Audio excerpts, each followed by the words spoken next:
Bien.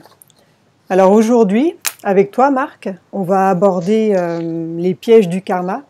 Donc, comment éviter les pièges au moment de la désincarnation, en fait. Donc ça, c'est un sujet, pas mal de personnes se posent des questions donc, de ce qu'il se passe après la mort, qui vient nous chercher, et justement, on va aborder ce sujet-là et comment éviter donc les éventuels pièges. Donc, Exact. donc je t'ai demandé de préparer des questions. Et donc pendant toute la séance, au fur et à mesure, on va interagir et tu vas m'envoyer les questions suivant ce qui se passe au niveau des réponses. Ok?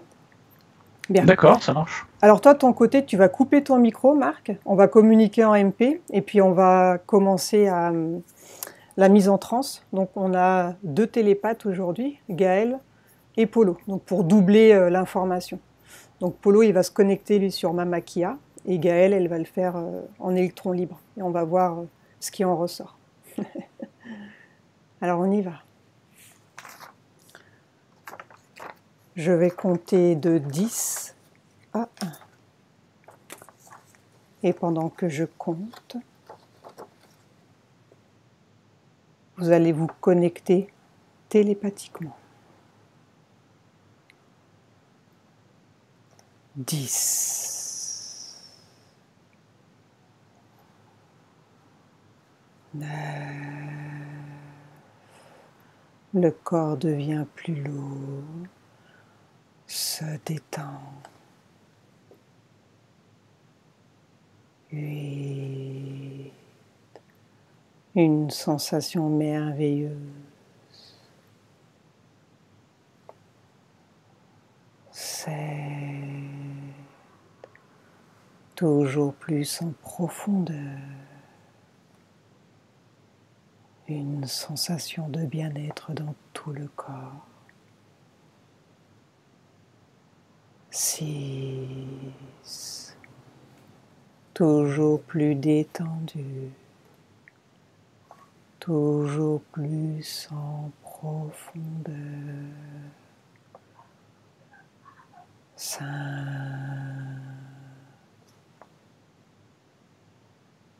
4,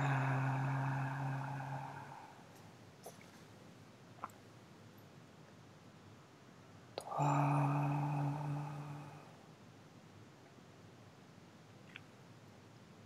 2,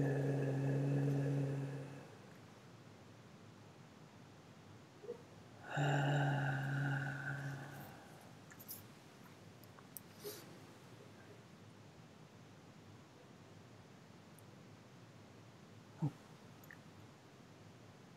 Polo, quand tu es connecté à Mamakia ou Enora, tu me le dis. Tu me dis qui se présente à toi.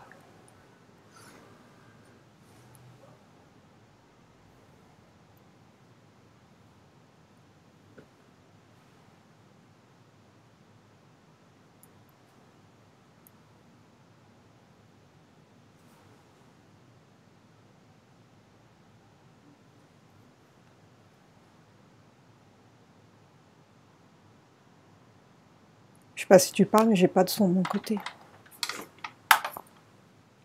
Touche ton fil, il n'y a rien qui sort.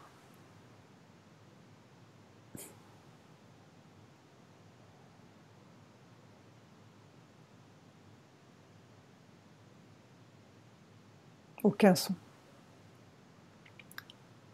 Relance ton ordinateur à mon avis. Tu vas ouvrir les yeux lentement. Je vais compter jusqu'à 5. Et au compte de 5, tu vas revenir à toi.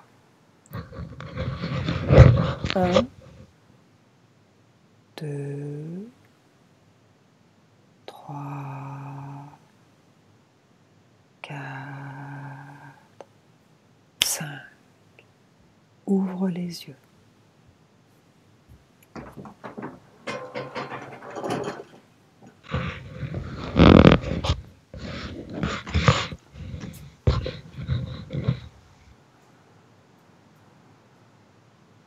Bien. Gaël?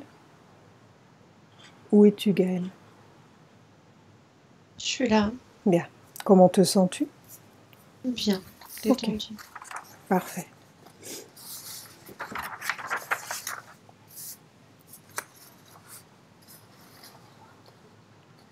Bien.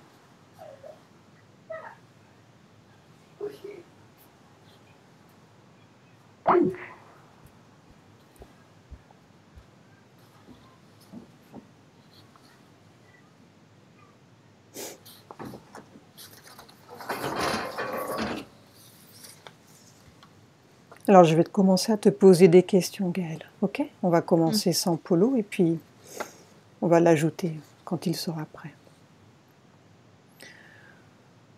Depuis quand la matrice artificielle et l'hologramme ont-ils existé sur notre ligne de temps linéaire?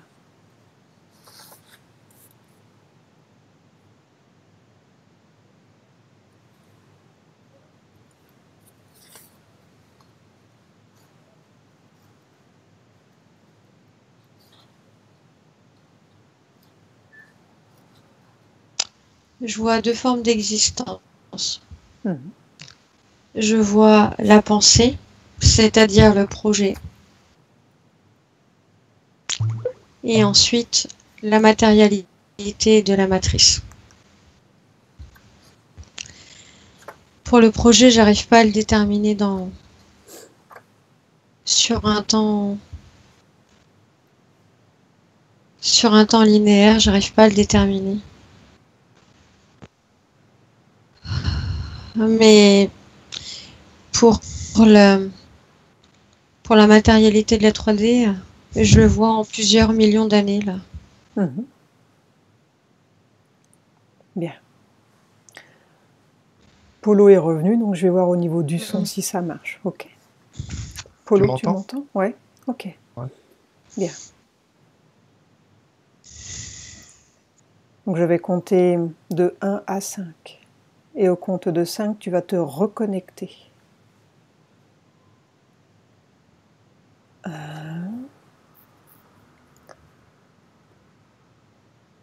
2,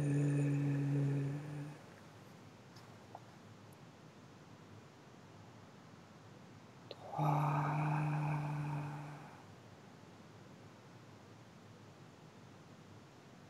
4,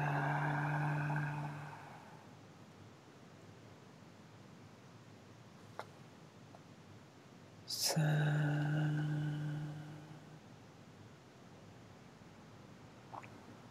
Donc tu te reconnectes télépathiquement sur Mama Kia et quand elle est là, tu me le dis.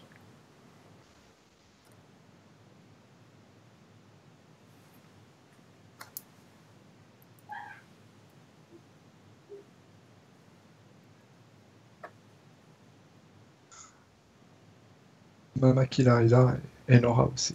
Bien. Laquelle des deux veut répondre aux questions? Mama Kila. Ok, donc tu vérifies que c'est bien Mama Kia, tu prends son ADN, tu regardes au fond de ses yeux.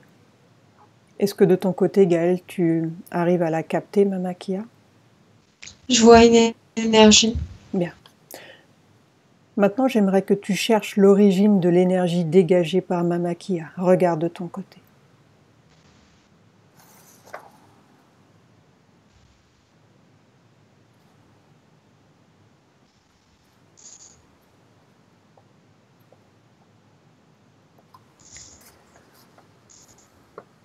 C'est bien elle.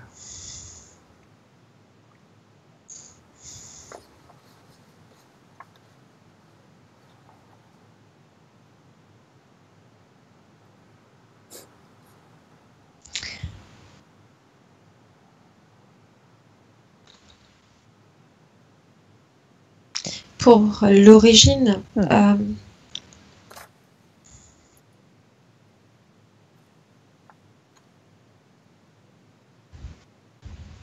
j'essaye de... Ce que je vois, c'est comme un cône de lumière en fait.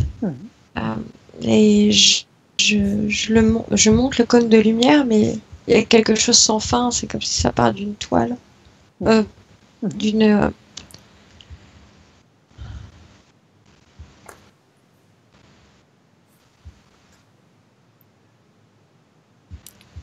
Et toi, de ton côté, Polo, tu remontes à l'origine aussi de l'énergie dégagée par Mama Kia.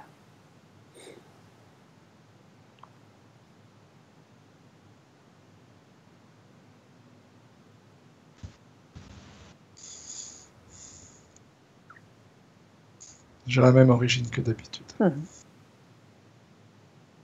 Exactement la même.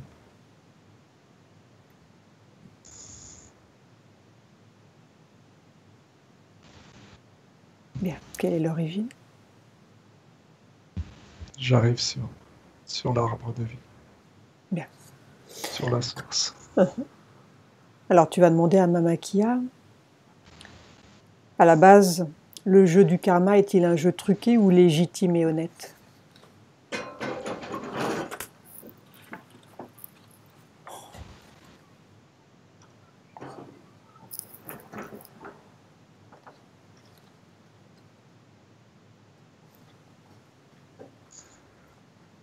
Les deux. Il est principalement truqué.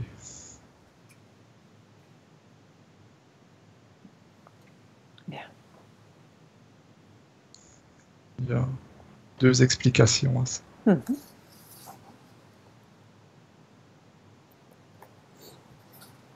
Il est truqué du fait que on n'est pas tous originaires du même point. Ce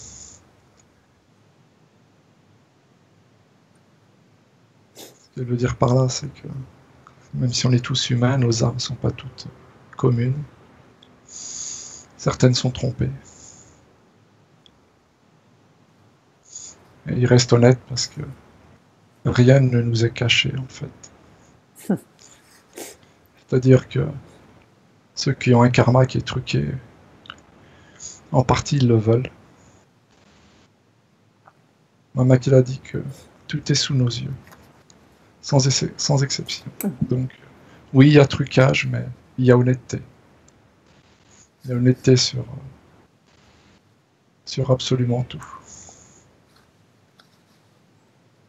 Que captes-tu, toi, de ton côté, Gaël?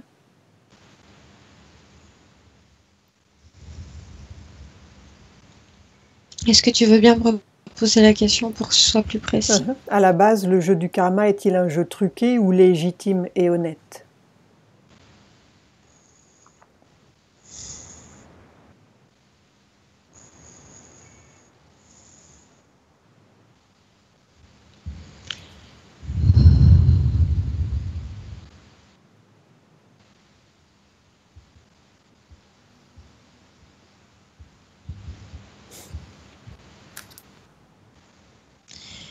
Il est légitime par la loi, par toutes les lois qui ont été, qui ont créé la matrice.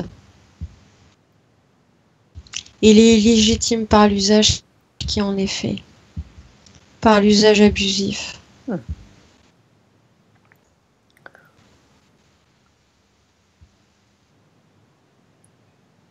Le, le manque de, le manque du libre arbitre,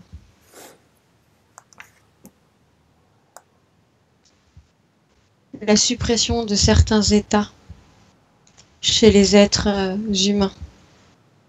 Et d'ailleurs, il n'y a pas que les êtres humains, apparemment, il n'y a pas qu'ici qu'il y a cette loi du karma qui existe. Donc on peut dire que c'est un leurre, pas pour tout le monde, mais pour une majorité. Moi, je vois plutôt ça comme un outil pour ceux qui s'en servent.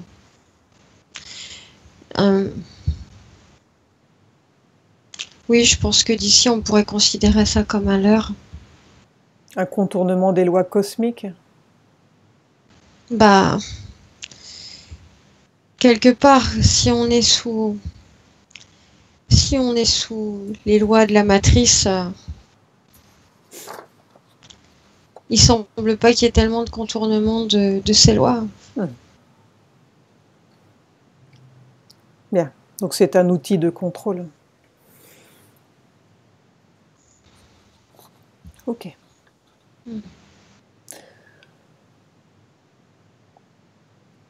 Donc, Polo, les seuls problèmes de la société humaine qui ne peuvent pas être solutionnés d'une manière relativement heureuse sont des problèmes qui ont été délibérément créés. Comment peut-on s'en libérer?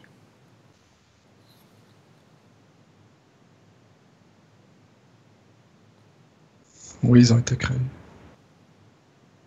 En totalité.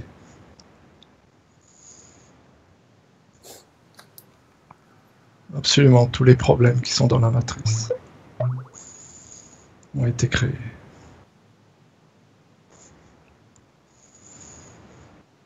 On est dominé.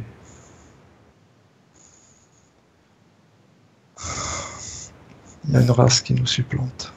Mhm. La matrice, c'est comme un jeu, mais un jeu indispensable pour eux, pour ces entités. Que captes-tu, Gaël? La même chose. Mhm. On est vraiment... On est pris pour des jouets et on est pris pour de la nourriture spirituelle. Mais ça, quand les âmes sont arrivées, elles ne le savaient pas. Ce qui est triste, dit Mama Kila, c'est qu'encore une fois, on a tout pour... on a tout sous les yeux. Oui. Et on ne fait rien. Bien. On a tout en soi aussi. Est-ce que notre libre arbitre et consentement induit se fait-il par le piratage du subconscient ou le conscient? Ça passe par le subconscient. Et ça vient directement agir sur le conscient. Il nous donne l'amour du matériel. C'est ce qui nous gère par la suite. En fait, on nous habitue à être dépendants du matérialisme, dépendants, à avoir plus que les autres. Tant qu'on a cette dépendance, on est en guerre avec les autres et surtout avec nous-mêmes.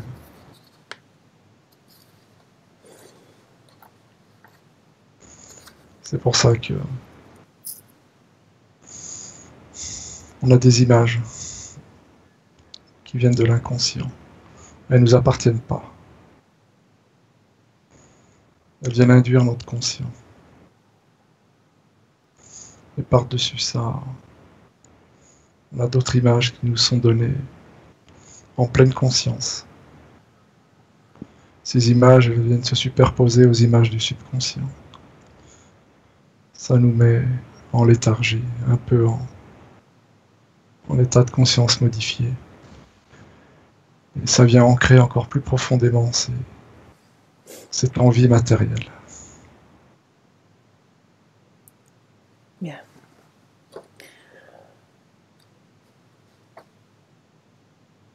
Est-ce qu'il existe un karma à maîtriser ou vaincre, ou simplement un jeu archontique dont il faut sortir?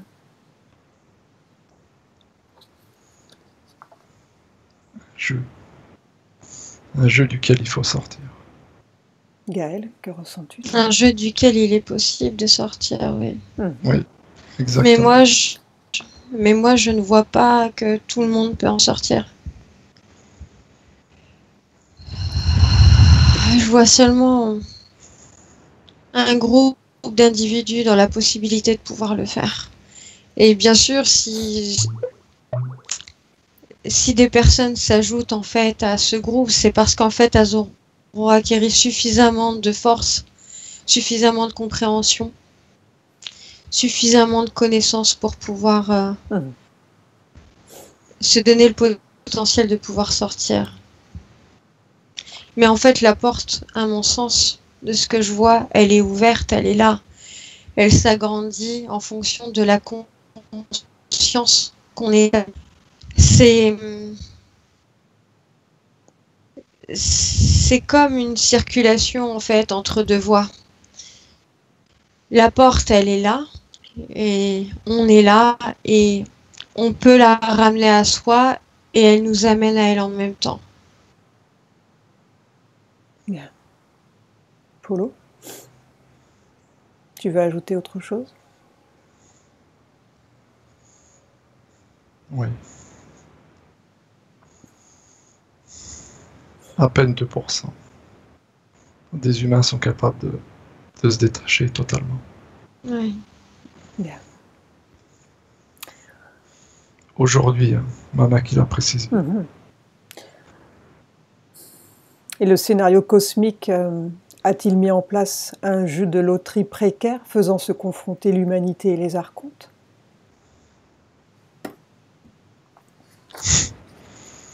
Elle sourit, elle dit non, c'est pas une loterie. Par contre, oui, il y a bien une mise à l'épreuve entre nous et les archontes. Il y a aussi un avantage à cette épreuve. C'est que pour celui qui sera au plus près en fait de la sortie et qu'ils arrivent à le prendre, ça leur donnera beaucoup plus de force. Ça prolongera la durée de la mise en de l'éloignement en fait de la sortie. Ils pourront comprendre encore plus les systèmes qui leur ont échappé dans leur propre système en fait en arrivant à attraper quelqu'un proche de la sortie. Et qui sont les archontes, donc ces dirigeants de l'ombre, qui influencent, contrôlent ou gèrent dans cette réalité terrestre? Est-ce que déjà les archontes, c'est le bon terme ou bien ont-ils un autre nom? Ça, c'est... Mama Kila dit que c'est le nom que nous, okay. humains, avons donné. Oui, mais est-ce qu'il existe un autre nom? Oui. Comment? Anunnaki. C'est le vrai terme. Aujourd'hui, notre planète, elle est gérée par eux. Ils ont enfanté différentes formes de vie. Si on devait représenter une chaîne, ils sont presque en haut. Presque, parce qu'il y a la source au-dessus d'eux. Ils dérogent toutes les lois, en fait. Sans se mettre en porte-à-faux. Ils dérogent les lois de la source, en fait, parce qu'ils ont dû prendre une partie de celle-ci pour pouvoir installer leur illusion. Mais leur but, c'est de la faire... c'est de prendre de plus en plus d'ampleur.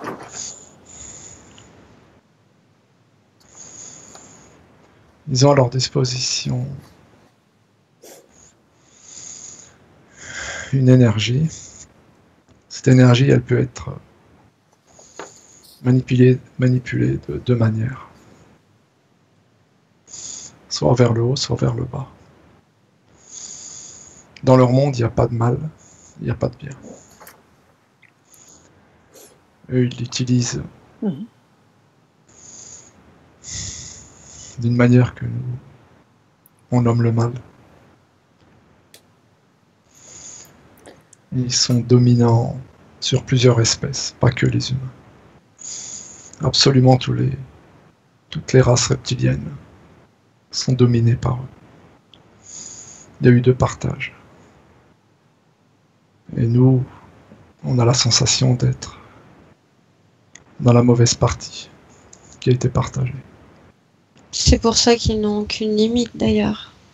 Parce qu'il n'y a ni bien ni mal. Et de l'autre partie, Gaël a raison. Ils ont aussi la sensation qu'ils sont du mauvais côté. C'est incroyable, ceux qui sont...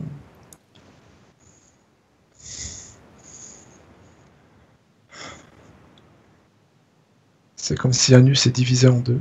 On dit que c'est ses enfants, mais pour moi c'est Anu.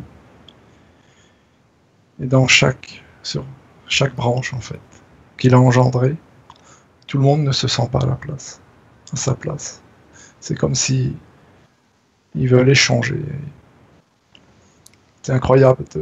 Je ressens pas cette sensation de mal et de bien quand je me mets au-dessus. Je regarde ça d'un plan supérieur. Oui. Je me sens, je vois pas de mal, je vois pas de bien. Je vois juste. Tu peux pas juger la situation. Non. On a l'impression que ils sont malheureux dans les 2 camps, ils sont heureux dans les 2 camps. Et Comment peuvent-ils être aussi haut placés près de la source, entre nous et la source, en trichant autant avec elle? Ils trichent pas. Quelque part, ils sont dans les lois. Oui, quelque part, en fait, ils sont dans la source. Ils ont pris possession d'une partie d'elle. C'est comme si tu avais un corps, une boule, si tu veux. On va prendre l'exemple d'une boule. Et une partie de celle-ci, en fait, à l'intérieur, est prise par cette matrice.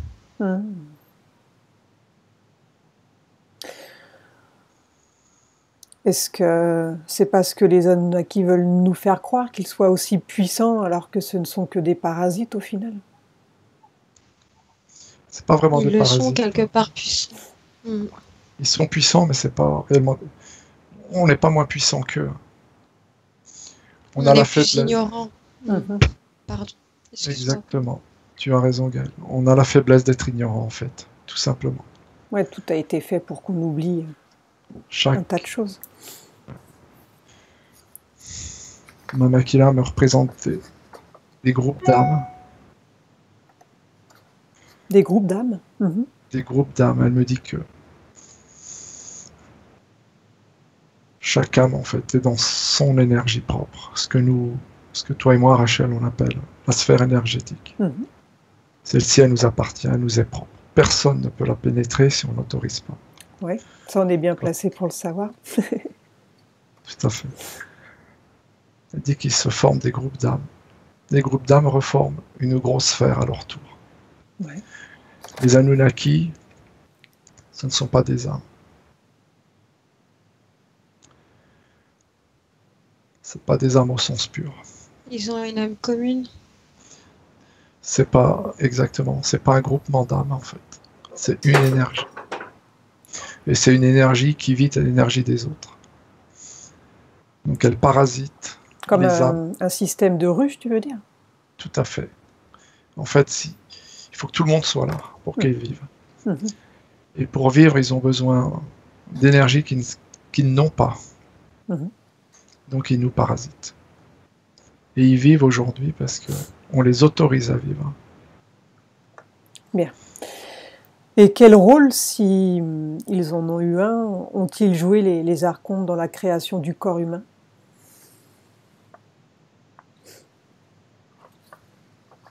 J'ai pas entendu ta question, Rachel, tu veux bien la reposer? Quel rôle, s'ils en ont eu un, ont joué les archontes dans la création du corps humain? D'emprisonner les âmes. Il n'y avait pas de matière au départ.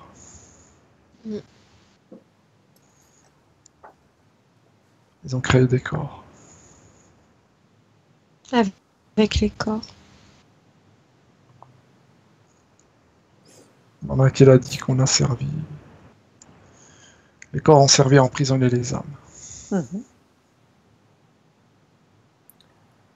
En tout cas, de les mettre à l'intérieur suffisamment longtemps pour qu'ils puissent croire qu'ils soient ceux-là, qu'ils soient ces corps. Et jusqu'à oublier d'avoir une âme, c'est ça? Oui, parce que quand tu arrives dans la matière, quand tu arrives dans une dimension, en fait, le poids de celle-ci programme, t'amène à l'oubli, en fait. Le filtre. Et il est assez difficile de garder la mémoire, finalement. Il y a un reset qui est programmé. Ce qu'il y a de certain, c'est que on est tellement ancré dans la matière que la souffrance en fait de notre corps se répercute dans notre esprit, dans notre âme. Et pourquoi certains se réveillent et d'autres pas? Qu'est-ce qui fait la différence? C'est le reset qui n'est pas total. Je ressens autre chose avec Polo. Je ressens que certains, en fait, ont une sorte d'étincelle à l'intérieur qui n'a pas pu être... Oui, en fait, ça rejoint ce que tu dis, finalement. Qui n'a pas pu être effacée totalement donc il laisse une parcelle de mémoire et qui fait qu'à un moment donné dans son existence, un individu va pouvoir sentir cette énergie, cette fibre en fait intérieurement, et ça va le mettre en communion avec le fait de se poser des questions sur son environnement. Il va pouvoir constater qu'il y a des choses qui ne vont pas autour de lui. Il va avoir une sensation d'irréel. Tout à fait, Gaël. Mme Aquila a dit de prendre en exemple qu'on puisse bien comprendre. Elle dit qu'il faut s'imaginer un disque dur. On le crée.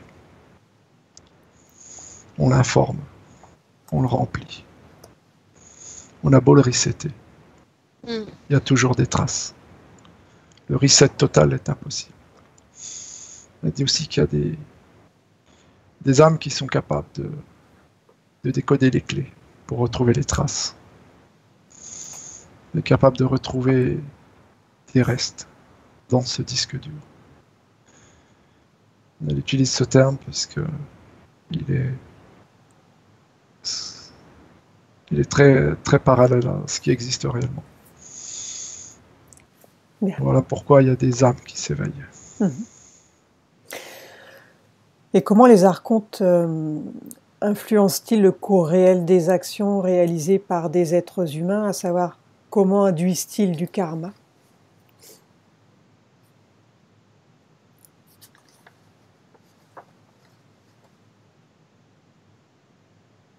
Une grande partie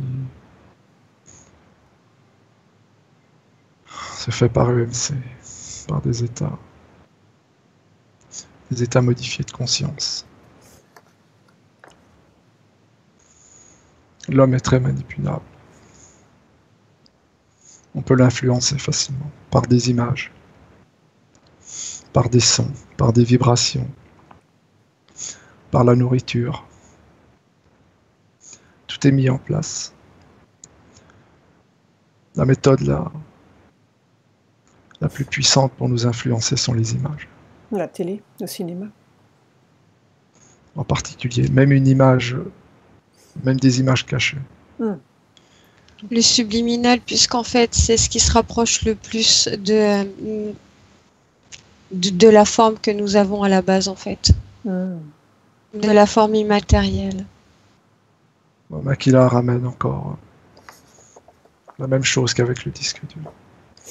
Elle dit on peut reformater et réinstaller quelque chose avec une image. Elle dit le contrôle mental de l'homme, c'est pareil. Avec une seule image, on peut une seule, elle dit. Et l'homme est formaté depuis petit dès l'école, quoi. Oui. Bien. Et avant l'école, il y avait ses pères. Avant ses pères, il y avait ses grands-pères, et etc., etc. En fait, il est formaté jusque très loin dans son ADN. Avec de la fausse information. Oui, avec des ondes projetées sur cet ADN aussi. Tu parles des mémoires héréditaires, l'ADN? Oui, et il y a une autre forme de l'ADN aussi. Il y a une autre partie... Je vois l'ADN qui se scinde en deux, en fait. Une partie où, effectivement, il y a l'hérédité, et une autre partie où, en fait, c'est juste nos codes propres, sans hérédité, tout ce qui est relié, en fait, au système. Enfin, le système de pensée se relie dessus, le corps se forme en fonction de cette autre partie d'ADN. Et il est beaucoup plus subtil, en fait, beaucoup plus subliminal que l'autre partie ADN, en fait, dans lequel, en fait, est contenue l'hérédité. Donc les traumatismes de vie en vie laissent une trace indélébile? Tout à fait. Il y a l'ADN éthérique, cette cellule-là que parle Gaël. Il est transmissible, en fait, de vie antérieure en vie.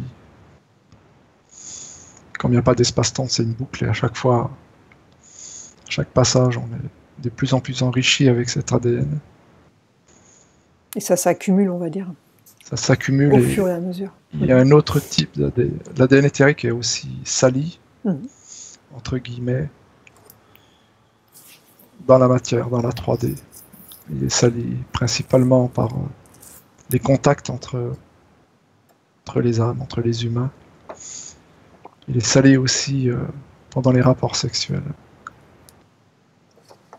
Que ce soit homme ou femme, Mhm.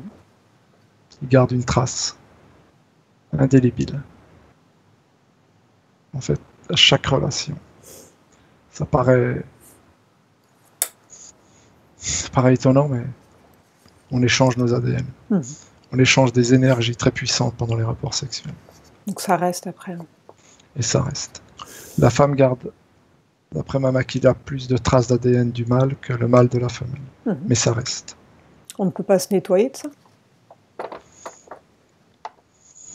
Elle dit que la personne qui est au courant Mhm. en prend beaucoup moins. Ouais. Mais de toute manière, elle en prend. Elle n'a pas le choix. Donc il faut faire attention avec qui Avec qui on va. on traîne. Exact. Et elle insiste qu'il y a une partie de notre ADN éthérique qui est salie. Mhm. De cette manière. Ok. Par le sexe et les violences. Comment les archontes peuvent-ils réellement détourner et pervertir le comportement humain?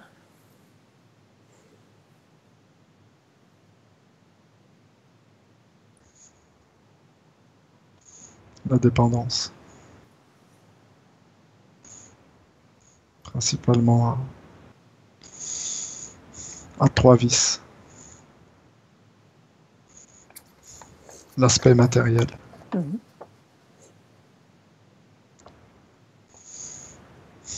Le sexe.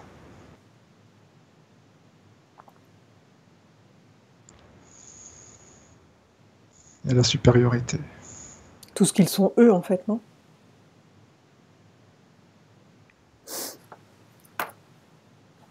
Oui, sauf que le sexe n'a pas d'importance chez eux. Chez nous, on y attache une importance capitale. Mhm.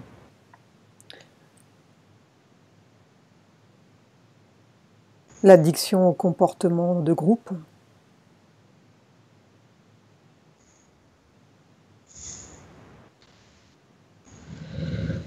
En fait, ils nous imposent un modèle commun. C'est-à-dire qu'il faut pas sortir du modèle qu'ils nous donnent. Ils nous imposent un modèle phare de la femme, un modèle phare de l'homme. Si on s'en éloigne, on doit considérer que la personne qui s'en éloigne,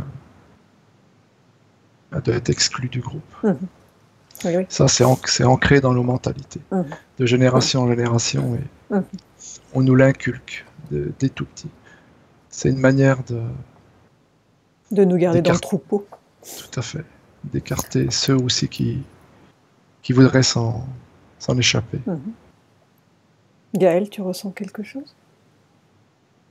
Oui, bah, en fait, je rejoins Polo dans ce Bien. qui, Ok. dans ce qu'il dit. Bien. Comment pirate-t-il notre subconscient individuel et l'inconscient collectif? Comment brouille-t-il le mental humain avec leur simulation?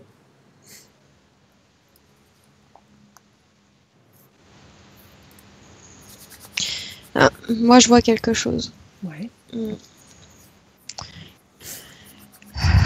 Je reviens sur les flashs que je parlais tout à l'heure sur l'ADN, en fait. Mhm. Des pulsions, je vois des pulsions, en fait, qui sont envoyées depuis l'atmosphère. Enfin, ça donne cette sensation que c'est depuis l'atmosphère, en fait. Je pense que c'est plus subtil que ça, mais je vois qu'en fait, il travaille sur chacun des individus, en fait, sur une longue portée, à travers des pulsions d'ondes, de lumière.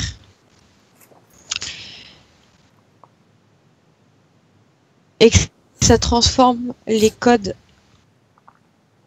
luminiques les emboîtements chromosomiques.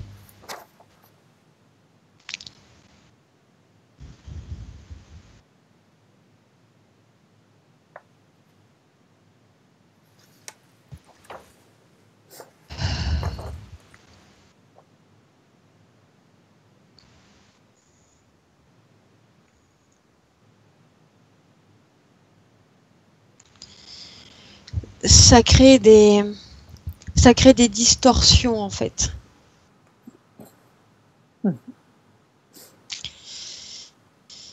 Des distorsions aussi bien en fait dans les cellules corporelles que dans nos cellules éthériques.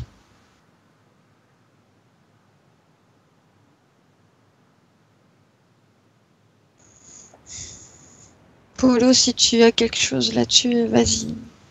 Je trouve ça assez compliqué à expliquer. Oui, ben, disons que je ressens bien ce que tu ressens. Je le vois, je suis content de le voir d'ailleurs. Je pourrais pas l'expliquer. Mama Kila dit qu'il faut être plus... Elle va nous donner quelque chose qui est plus explicite. Il y a... Sur un plan individuel, c'est plus difficile de venir attraper quelqu'un que sur un plan commun, où il y aurait un effet de foule. D'ailleurs, si les religions ont été créées, c'est en partie pour ça. Convaincre une personne pour l'induire en erreur, ça peut être fait. Par contre, si on arrive à convaincre un groupe, ce groupe va convaincre un autre groupe, et ainsi de suite. Elle dit que c'est... pour que ça reste compréhensible, c'est vraiment ce qu'on appelle, nous, les égrégores. Tout ce qui est effet de groupe est extrêmement efficace. Alors, regarde justement, cet égrégore, comment est-ce qu'il marche lorsqu'il y a un égrégore qui se fait sur un plan subtil? Que se passe-t-il en fait? Il y a une montée d'énergie extrêmement puissante.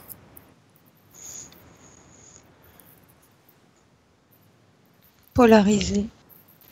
Un exemple de... Oui, c'est ça, Gaël. Un exemple de groupe de prière, par exemple. Mama Kila dit, quelle que soit la religion, ça part en cône. Tout est canalisé dans un cône. Ce cône, il termine sur une sphère. L'énergie est récoltée, transformée. Et une grande partie de cette énergie est gardée, une autre partie, elle est renvoyée. Et la partie qui est renvoyée, elle sert à renforcer la conviction que les gens qui sont dans cette prière font quelque chose de bon. Ils se sentent bien. Oui, ça les reconditionne, ça les conforte dans ce qu'ils font. Et ils continuent du coup. Ouais. Mama Kila dit qu'on devrait, tous sans exception, ne jamais faire de rassemblement spirituel. On va pas se faire des copains. Il faudrait être seul en fait. Pour elle, c'est déjà une manière de se protéger. Mais oui, de ne pas se faire vampiriser en fait. Elle dit que pendant tout ce qui est rassemblement spirituel, que ce soit la prière, que ce soit des méditations, quoi que ce soit, il est extrêmement facile d'extraire une personne. Et les méditations de groupe, est-ce que ce sont des excuses, surtout au solstice, pour extraire de l'énergie? Oui. Et pourquoi au solstice? Qu'est-ce que ça apporte de plus en fait?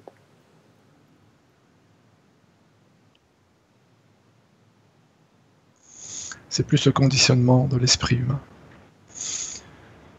Même s'il y a la position de la Lune qui est favorable, c'est plus le conditionnement de l'esprit en fait, par rapport aux humains. On attache beaucoup d'importance à la position des astres qui n'en sont pas. Donc ça, Mama Kila dit que ça nous donne une puissance On a l'impression que de le faire à ce moment précis, c'est plus puissant, et cette impression fait grandir l'égrégore. Gaël, tu veux ajouter autre chose? Non. Désolée de rire, mais en fait, je rejoins Polo dans ce qu'il est en train de dire. Et c'est la croyance autour de la Lune et du Soleil. C'est vrai que... Il n'y a rien. Non, mais c'est vrai. Puis arrêtez de rire, parce que vous allez me faire sortir de la transe. Ouais, en fait, on nous prend pour des idiots quand même. Non, mais il va vraiment falloir, Mama qui l'a dit, qu'on fasse quelque chose là-dessus. Bah oui, mais... Parce que les humains se réveillent. Ouais, ça en devient ridicule, même l'histoire. Ouais. C'est une illusion, mais Ouais, c'est poussé. incroyable. Mais on avait le droit d'y croire parce qu'en même temps, la croyance, elle a cette faculté de nous projeter quelque part dans... Ça peut être une force, la croyance, à condition de pas... À condition de savoir se remettre en question aussi et de la diriger, surtout de la diriger en fait, de diriger sa propre énergie, parce que si on se met dans une croyance dans laquelle l'énergie, elle est remise à quelque chose d'autre, alors là, en fait, ça peut que nous affaiblir. C'est exactement ça. Alors que si on conduit notre croyance, donc peut-être plus notre foi, au final, qui n'a rien à voir avec la religion, mais une foi propre en soi, une force en laquelle on ressent et dans laquelle on croit, alors là, oui, ça donne du résultat. Là, en fait, il y a comme des voiles qui se déchirent et et à ce moment-là, en fait, il y a une partie de la matrice qui est déchirée. Tout à fait. Bien. J'irais même jusqu'à ajouter que un groupe qui se rassemblent mais qui sont parfaitement au courant du piège, c'est très puissant. Et ils ne se feront pas piéger. Les groupes qui se rassemblent, comme dit Gaël, sur un objectif commun, c'est voué à l'échec, directement. En fait, quand on a conscience du piège, on ne se fait pas piéger, quoi. On peut être des milliers, si on a tous conscience qu'on peut l'être. En fait, c'est très très bon. Par contre, si on se mélange avec des êtres qui n'en ont pas conscience, ça peut être mauvais, même pour ceux qui en ont conscience. Donc, Mama qui l'a dit qu'il est préférable aujourd'hui de méditer, de prier seul. Ou vraiment en compagnie de personnes comme nous. Il est important de comprendre qu'on est notre propre maître à soi. Il n'y a personne au-dessus, il n'y a rien au-dessus. Il faut s'en remettre à soi. Et si on décide de créer un groupe dans lequel on va réunir nos énergies, en fait, les unes avec les autres, en étant indépendants, en étant notre propre maître, alors on a beaucoup plus de chances de déchirer le voile que de se réunir en groupe en étant complètement inconscient, effectivement. Ok, bien. On continue. Là, maintenant, on va aborder le sujet sur les EMI, les EMDR. On dit que dans l'après-vie, enfin, les témoins qui ont subi des EMI, ils doivent retourner à la 3D et l'incarnation et la vie pour apprendre. Donc, a-t-on réellement besoin d'apprendre si on sait déjà tout de l'autre côté ?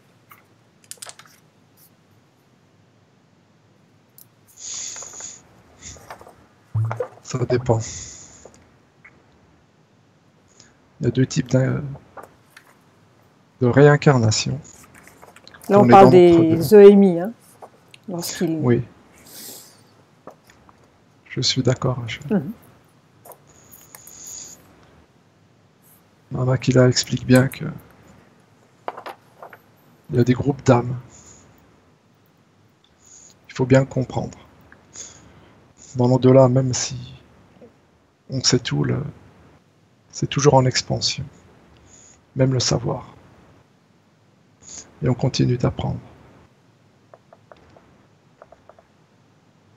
Les âmes qui sont conscientes se réunissent entre elles. Elles créent des groupes.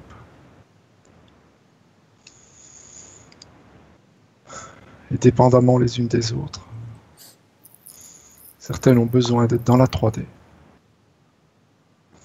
pour réinformer ces groupes d'âmes. D'autres, elles ont besoin d'être à l'extérieur de la 3D.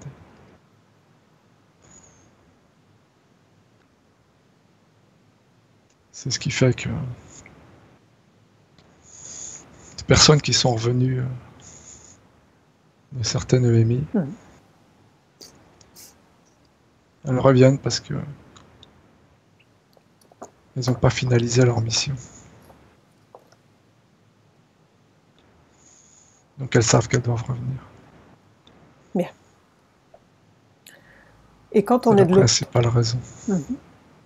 Tu veux ajouter autre chose? Non, non. Gaëlle, tu veux ajouter quelque chose? Oui.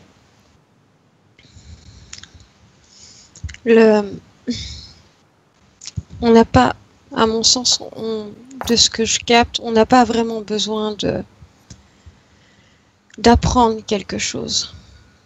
On a besoin de plus de connaissances.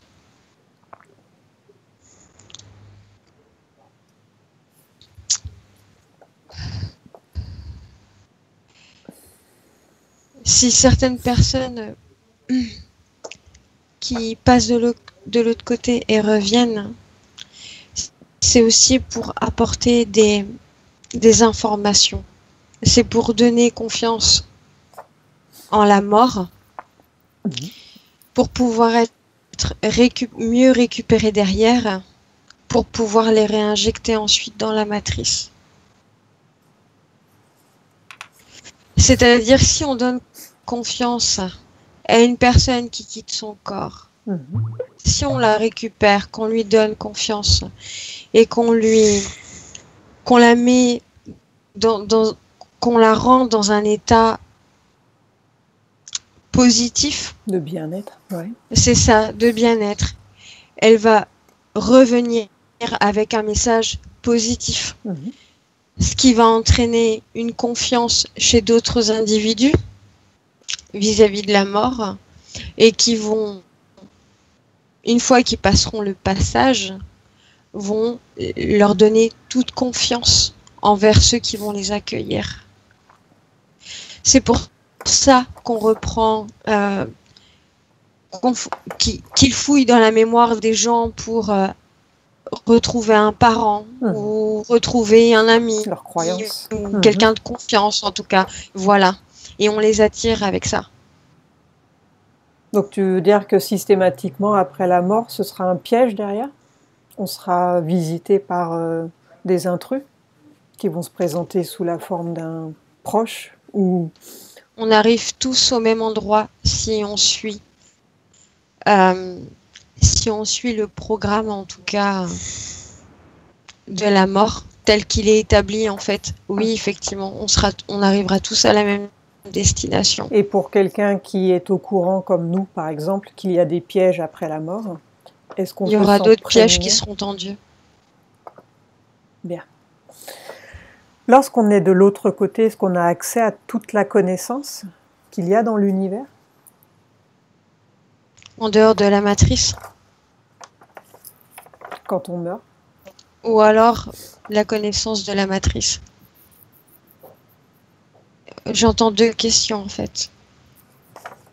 Est-ce qu'on a accès en fait à la connaissance lorsqu'on se désincarne? Non. Et en NDE? Non plus.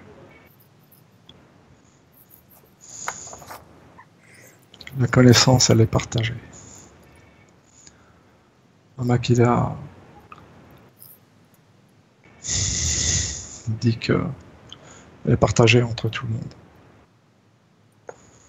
Donc c'est juste une impression induite alors? Oui. On ne peut pas avoir toute la connaissance. Même hors de la 3D. Et pourquoi la connaissance, elle est globale, la connaissance. Elle est partagée entre tout le monde. C'est l'addition de toutes les connaissances. Pourquoi est-ce qu'on arrive, nous, à parler avec Mamakia s'il y a cette fameuse matrice, en fait, qui empêche peut-être de se connecter avec les êtres positifs?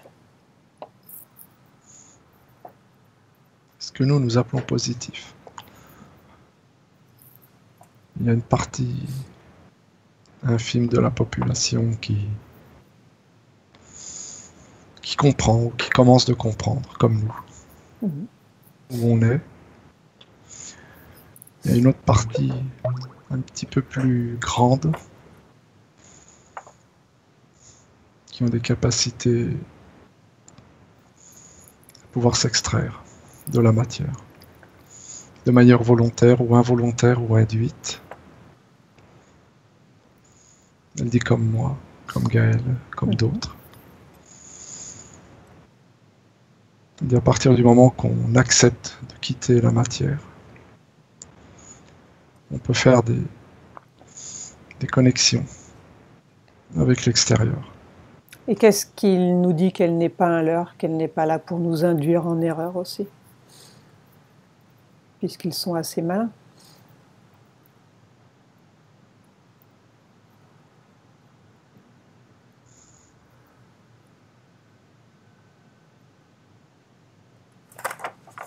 Et que c'est quelque chose qui vient de nous. Elle peut pas nous promettre de ne pas nous leurrer, elle peut pas nous promettre de nous dire la vérité puisqu'elle ne l'a pas toute. Elle est partagée. Elle dit qu'il y a une chose qui est certaine, c'est que toutes les informations qu'on lui demande sont des informations vérifiables. On n'a pas de fausses informations. Elle est dans la position où elle est. Elle n'a pas le droit de nous désinformer. Parce que j'entends souvent dire, ah, dans l'astral, il n'y a que du mauvais, dans l'astral, vous vous faites leurrer, dans l'astral, ceci, cela. Dans la 3D aussi. Alors, qui croire au final? On n'a pas toujours les outils dans cette dimension pour pouvoir savoir qui nous leurre ou qui nous leurre pas non plus. Oui, c'est vrai. Et pourtant, il y a bien quelque chose à l'intérieur auquel on doit faire confiance. Et c'est là où, en fait, il faut devenir indépendant, où il faut reprendre son propre pouvoir, parce que combien même les informations nous viennent, combien même on nous raconte une chose ou une autre, c'est en soi qu'il faut croire. Elle insiste aussi sur un autre fait. Elle dit c'est comme une relation entre un enfant et une mère. Est-ce que l'enfant est sûr que sa mère est sa mère? Il ne le sait pas, il ne le saura peut-être jamais. Souvent la relation, elle est mère-enfant. Toute sa vie. Il dit que la relation que j'ai établie avec elle, c'est sur le même plan. Et sur un plan spirituel, c'est... Je lui ai fait confiance, elle m'a fait confiance. Bien. Est-ce que l'astral est la membrane externe de contrôle de la matrice artificielle? Est-ce que l'astral est la membrane externe de contrôle de la matrice artificielle? Elle dit oui.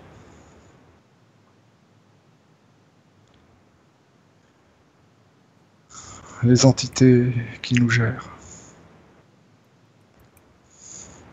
qui nous leurrent, se servent de l'astral. Sont d'ailleurs plus dans l'astral que dans la matière. Elles ne résistent pas à la matière d'ailleurs. Une entité de type reptilienne ne tiendrait pas plus de 20 minutes. Si on ne lui apportait pas de l'énergie.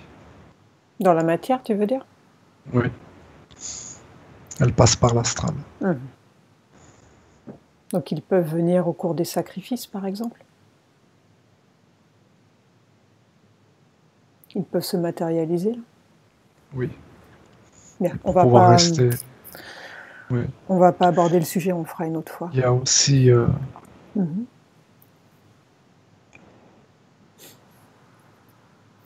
sont obligés de se servir de l'astral. Ouais. C'est pour ça que l'humain, celui qui commence de s'éveiller, a toujours l'impression que l'astral nous piège. Parce qu'autour de nous, on est principalement prisonniers en fait de ces entités par l'astral. Il suffit d'aller au-dessus d'eux pour réaliser qu'il n'y a pas que.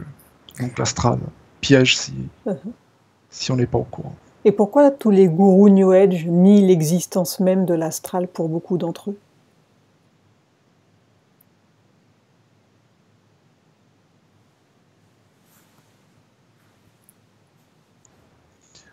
Pour pas que l'éveil aille trop haut.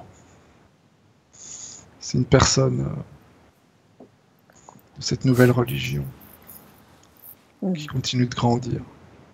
Si elle réalise que l'astral est réel, elle se détachera de cette religion. Elle comprendra qu'elle est possédée. Donc tu veux dire que le New Age, en fait, il a été créé d'une certaine manière par les archontes pour pomper de l'énergie, par les prières, entre autres? Oui, il est là aussi pour progressivement remplacer les religions. Les religions saintes. Bien. Je voudrais ajouter que il me semble que rien n'a été inventé d'ici, que rien n'est inventé de la 3e densité, que c'est de l'astral que tout arrive, que tout s'organise.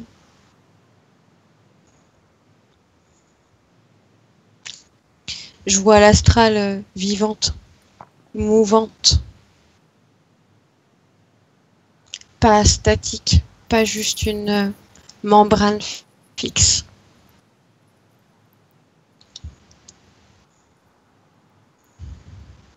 Il y en a qui l'a dit que membrane est quand même une belle expression. Que dans un premier temps, on est piégé par cette membrane. La raison, c'est pas une membrane, mais avant de pouvoir traverser suffisamment l'astral pour tomber sur des entités propres, il faut traverser cette membrane. Bien. Ils nous ont couverts, en fait. Est-ce que les armées ont-elles des programmes de communication avec les êtres désincarnés de l'astral pour prendre le contrôle de certains humains ou du pays dans la matière?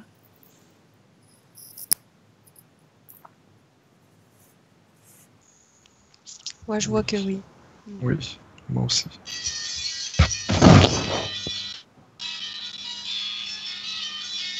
Éteins ton portable, Gaël. Je sais pas à qui c'est le portable.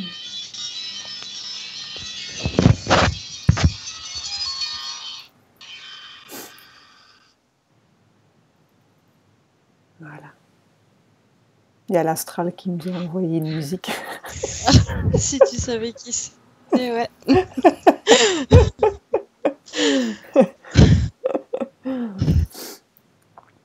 Bien. Détends-toi, Gaël.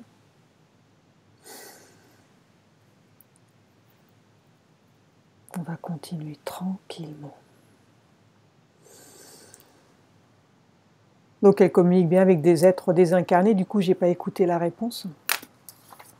Gaël avait dit oui, moi aussi. Okay. On se rejoint là-dessus. Maman qui la confirme. Bien. Ok. Mais depuis très très longtemps. Oui, ça c'est pas une nouveauté en fait. Nos âmes sont-elles recyclées dans la matrice en boucle pour ceux du coup qui n'arrivent pas à s'en échapper ou qui n'ont même pas idée en fait que ça pourrait exister? Oui, malheureusement.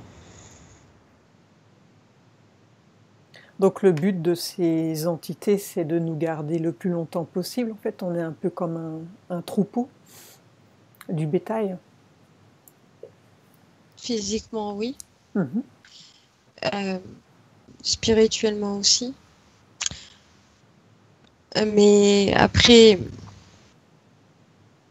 ils veulent aussi, enfin, ce que je capte en tout cas, c'est qu'ils veulent surtout garder leur illusion, ils veulent pouvoir jouer leur expérience, mener, ils ont un projet, ils ont, qui s'agrandit toujours, qui n'est pas toujours le même, il n'est pas le même qu'il y a 1000 ans. En tout cas, grâce à cet agenda, ils progressent, ils veulent faire progresser leur matrice.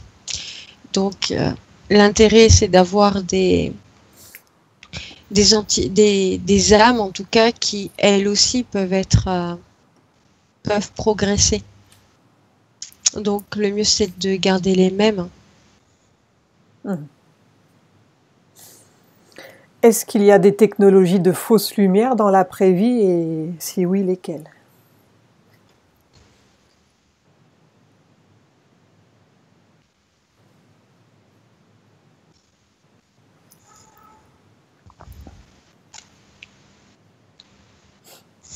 Oui, il y en a. Elles sont pas dans l'après-vie, elles sont... Enfin, Makila dit que c'est dans l'entre-deux-vie.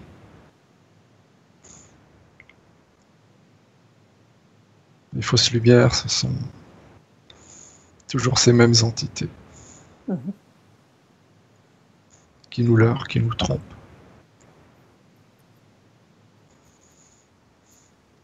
On est conditionné à s'attendre à voir Des anges, des anges, oui, une énergie blanche, des puissante, guides. tout à fait. Et on est leurré. Mhm. Et Donc là, ce sont réellement de fausses lumières. Et le tunnel derrière, là, cette lumière en fait dont beaucoup parlent, qu'est-ce que c'est ça? Cette lumière, elle est réelle. Ouais.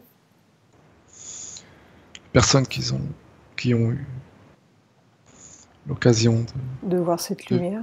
oui, de vivre une EMI peuvent le dire. Mhm. Elle existe et dans la 3D et dans l'éthérique. C'est-à-dire? Dans la 3D, c'est une phase dans laquelle le cerveau cesse de fonctionner. Ça fait comme un grand flash. Ouais. Donc ça, tout le monde le perçoit au moment où le cerveau cesse de fonctionner? Oui. Et dans l'éthérique aussi. Dans l'éthérique, c'est la continuité de ce tunnel. On le voit en même temps, en fait? Oui. Ouais. Notre cerveau s'éteint, ce flash apparaît. On voit un tunnel très lumineux, assez long. Mhm. On commence de le prendre, et là on croise des guides ou des faux guides. Mais ce tunnel, on est obligatoirement dedans, une fois qu'on est désincarné? Ou on a le choix d'y entrer? On est à l'entrée. Donc on est attiré par ça, en fait? De façon naturelle. Mhm. Si tu arrives à prendre ce tunnel, c'est que tu as eu un vrai guide. Si on te propose un tunnel auxiliaire, c'est pas bon. Tu veux dire qu'on doit prendre le tunnel sans invitation? On le prend de nous-mêmes? Oui. Et quand on part, au moment du flash, on a un tunnel. Il ne faut pas se poser de questions. Il faut y aller. Il faut y aller. Par contre, si un guide vient te proposer un chemin... Il y en aura. Il y aura forcément des guides. Le seul vrai guide qu'il y aura, c'est celui qui sera au bout du tunnel. Ceux qui se présenteront avant et pendant le tunnel sont de faux guides. Alors, comment les détecter? Comment savoir si ce sont de vrais ou de faux guides? Attendre que le tunnel s'éteigne. Tant qu'on baigne dans la lumière, il faut Faut pas accepter. Ce tunnel, c'est le passage. Faut pas s'arrêter dans le passage. Passage, on est encore dans le... C'est le moyen astral. Faut pas s'arrêter là. Une fois qu'on a quitté ce passage, les entités qui sont derrière, celles-là réellement nous attendent. Si tu t'arrêtes dans le passage, tu te pièges. C'est reparti Exactement. pour un tour. Pour un tour, exactement, Bien. Rachel. Par contre, il y a certaines EMI où ils ne voient que du noir. Ils ne voient pas du tout de lumière. Pourquoi est-ce qu'eux, ils ne perçoivent pas cette lumière par rapport aux autres? Ils voient du vide ou du noir, en fait. Makeda me dit que ce ne sont pas des EMI. Ils ne sont pas réellement morts, là. Non. Ce sont des âmes qui vibrent très bas. Nous, on le voit noir. Parce qu'on donne une couleur. On a donné le noir au mal, le blanc au bien. Elle dit ça n'a pas de couleur. Elle dit c'est un vide sans fin. Et le tunnel, c'est un tunnel sans fin. D'apparence. Bien. Si on a le courage d'aller jusqu'au bout, c'est qu'on a pris le bon chemin. Et il y a quoi de l'autre côté, alors? Puisque personne n'est jamais revenu pour dire ce qu'il y a. Il y a notre groupe d'âmes. Ah, tout à chacun. Chacun rejoint sa famille d'âmes. Et s'il y en a qui sont revenus. Le seul souci, c'est ce fameux reset qui est obligatoire. Bien. Donc comme les archons, ils sont polymorphes, ils peuvent prendre n'importe quelle apparence et peuvent facilement nous tromper, on est d'accord? Oui. Et oui. Bien. Donc quels sont les archétypes ou les figures rencontrées dans l'astral, dans l'au-delà? Donc religieux, culturels, célébrités, membres de nos familles. Makeda dit que chaque individu, au moment où il se fait leurrer, il voit l'entité qu'il a envie de voir. Ouais, par rapport à ses croyances en fait, parce qu'ils Tout à peuvent fait. lire en nous. Un bouddhiste peut voir le Dalai Lama. Un chrétien peut voir le Christ ou la Vierge Marie. Et ainsi de suite. Est-ce que, pour ne pas se faire leurrer comme on fait en séance, est-ce que le fait de regarder au fond des yeux ou bien de toucher et d'absorber l'ADN, est-ce que ça peut être une manière de savoir si on a affaire à une bonne entité ou pas? Est-ce que ça marche aussi? Makeda dit que c'est une manière d'être sûr que cette entité ne nous veut pas de mal. C'est pas une manière de s'assurer qu'elle est bonne ou mauvaise. C'est juste une manière de s'assurer que cette entité, elle est là pour aller dans notre sens. Donc il faut se souvenir et... Enfin, est-ce qu'on se souvient après, une fois désincarné, qu'on peut faire ça? Oui. Donc ce n'est pas comme à la naissance où on a tout oublié. Lorsqu'on se désincarne, on a souvenir de tout. Oui. Tout le monde n'oublie pas. Ok. Donc tout ce qu'on sait au jour d'aujourd'hui, le jour où on va se désincarner, on va s'en souvenir au moment où on passe de l'autre côté. À la seule condition qu'on ne se fasse pas piéger. Si on traverse le tunnel, on aura non seulement souvenir de cette vie, mais si on a eu d'autres vies antérieures, on les aura aussi en souvenir. Je voudrais ajouter quelque chose. Ouais. Au moment où tu sens ta mort arriver, ta mort physique, il est important à ce moment-là que tu consacres toute ton énergie à ta mémoire. Parce que c'est elle qui va te suivre. Tu l'as en toi. Tu l'as avec... tu la portes avec toi. Elle n'est pas propre à ton corps exclusivement. Tu la portes avec toi. Alors il est important que quand tu sens ta mort arriver, que tu gardes tout ça en mémoire et que tu mettes toute ton énergie à l'intérieur.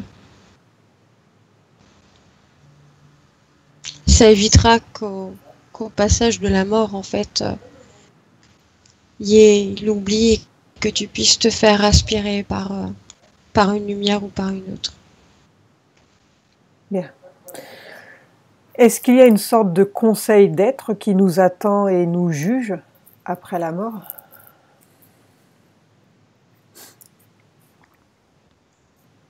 Non. Ça va en rassurer plus d'un, ça. J'allais dire en fonction des croyances, si. Si tu passes de l'autre côté, t'es pas jugé. De l'autre côté, il n'y a pas de mal, il n'y a pas de bien. Choisis un camp.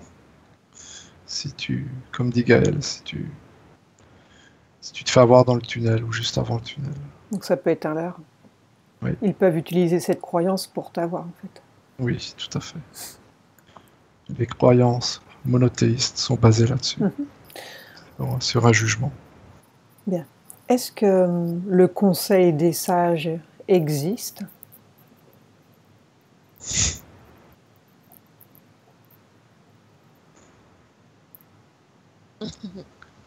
Non. Oui, c'est vrai qu'on peut en rigoler. Même Aquila est formelle. Il n'y a pas de conseil des sages. Il y a la source. La source, c'est pas un conseil, la source. La source, c'est nous. Mais il y en a qui tentent d'exister à travers cette appellation. Il y a des êtres qui essayent de créer justement un conseil des sages. Un faux conseil. Même Aquila dit que c'est ce que Marc appelle le voile. Et là-dessus, Gaël a raison. C'est rigolo parce que il y a des entités qui se permettent de, un peu comme chez nous, d'être juges. De gouverner. Ouais. Alors que il n'y a pas lieu d'en avoir. Bien. Qui sont les êtres encapuchonnés qui attendent dans l'astral, dans l'au-delà? Souvent on les voit, enfin pas eux, pas nous, mais ils sont vus pour beaucoup. Qui sont ces êtres?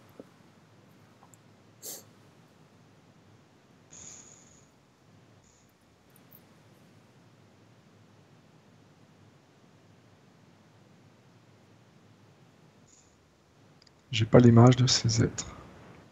J'en ai une, Polo, si tu veux. Et Mama Kila ne me répond pas sur cette question. Alors Gaël. En fait, on y a déjà répondu à cette question. Elle n'était pas posée pareil, mais en fait, c'est une question de croyance. Ouais. Bien. Y a-t-il des lois cosmiques précises sur le libre arbitre? Sommes-nous maintenus en prison derrière une grille énergétique et holographique? Et par quels êtres ou énergies collectives?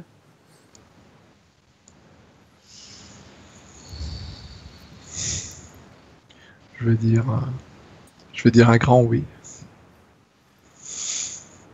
De la part de Mama Kila.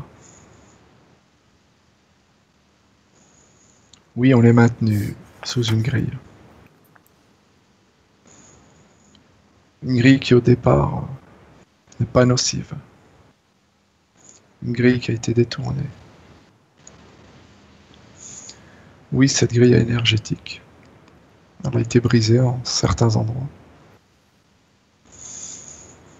Mama Kila a dit que ce sont toujours les mêmes qui mènent la danse. Ce sont toujours les Anunnaki. De là, il faut comprendre que on vit dans des images. On nous fait croire qu'on sent, qu'on touche. Il n'y a qu'une chose qui est réelle, c'est les vibrations. C'est vraiment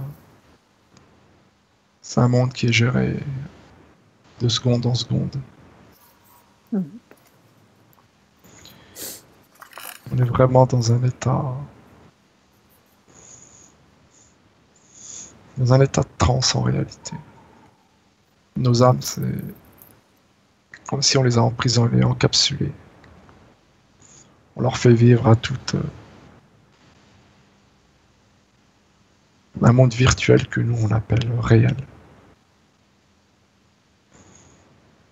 Quand on sort de ce monde, qu'on appelle réel, qu'on se dit aller dans le virtuel, en réalité on va dans le réel. Tout est inversé. Bien. En parlant d'Anunnaki, Enki n'est-il pas simplement Lucifer? Et maintenant son pouvoir sur Terre via l'astral et les forces lucifériennes au pouvoir occulte, les sociétés secrètes dans la 3D?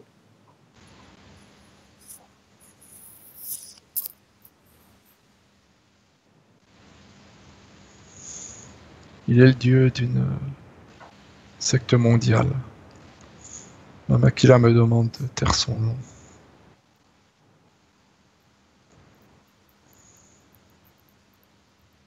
Elle me dit oui. Tout ce que nous, on relie au mal, c'est la création d'Enki. Est-ce que c'est lié à la franc-maçonnerie? Elle ne veut pas répondre à cette question. Ok. C'est pour qu'on évite d'avoir des problèmes. Oui. Bien, on continue. Le groupe d'âmes, est-ce que ce n'est pas simplement l'esprit de ruche?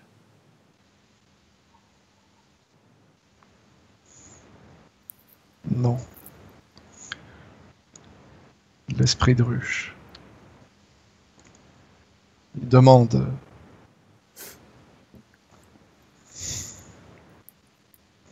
que tout le monde soit en accord avec les autres, que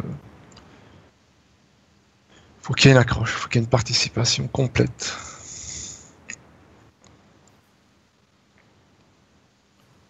Le groupe d'âmes, il peut être fait que de 2 âmes. Le groupe d'âmes, il peut même être fait que d'une âme. Il faut absolument un esprit d'équipe quand on parle d'esprit de ruche. Et on n'a pas besoin d'esprit d'équipe quand on parle de groupe d'âmes. C'est pas un esprit d'équipe, un groupe d'âmes. C'est pas non plus un esprit collectif, c'est juste un esprit d'échange, d'information. Tant qu'on est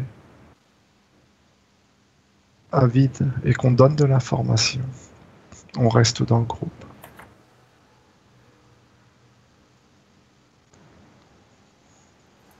Comme la plupart des âmes ont compris ça, elles ont tendance à rester toujours dans le même groupe. Et elles s'informent et elles informent de ce qu'elles savent. Et un égrégore d'âme est un groupe d'âmes, n'est-il pas plus facile à récupérer, moissonner, récolter son énergie de groupe?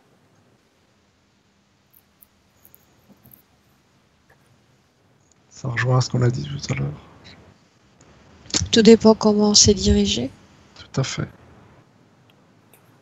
Et de l'état d'esprit de ces âmes. Bien. Certains parlent de Saturne comme le lieu du seuil de cette matrice. Est-ce vrai et comment se présente-t-il?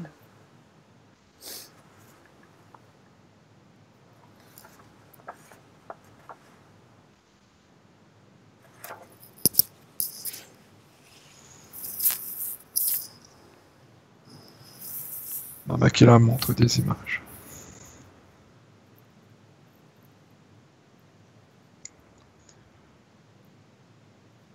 dit que c'est la frontière entre ce qu'on appelle le réel et l'irréel.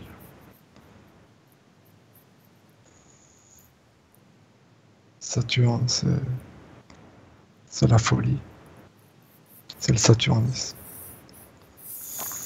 Quand on arrive jusqu'à Saturne, sur un plan éthérique,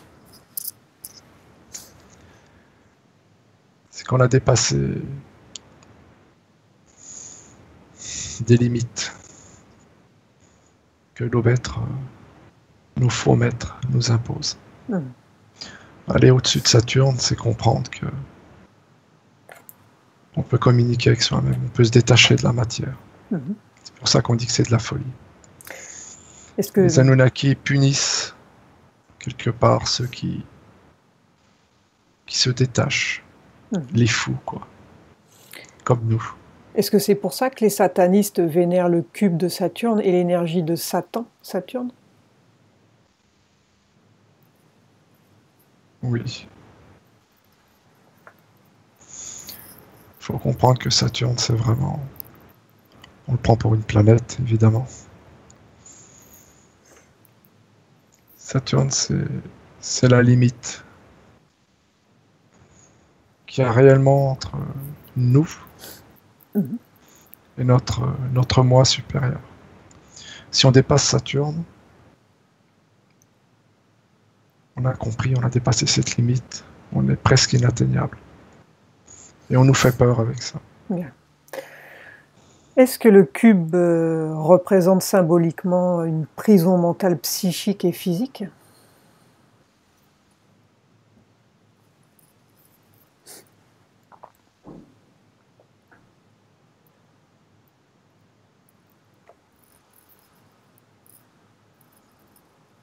Un peu, oui. C'est surtout l'association de deux pyramides.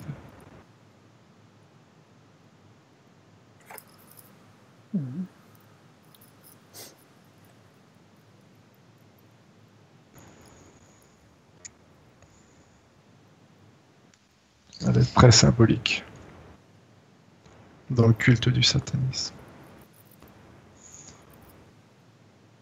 Alors les deux pyramides égalent un enfermement, c'est ça? Oui. Exactement.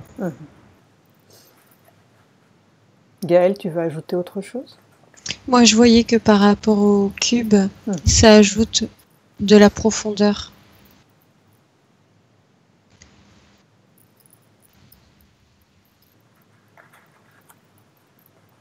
C'est comme si, en fait, dans le cube, toute forme qu'on détient, toute forme d'illusion, en fait, est contenue dans un cube.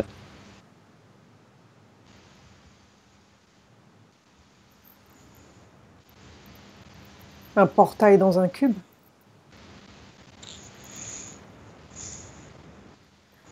C'est une pyramide. Ce sont deux pyramides à 3 pans. Makila dit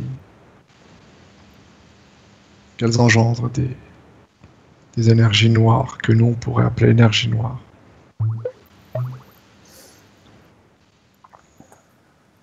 Quand on les associe, on associe leur base,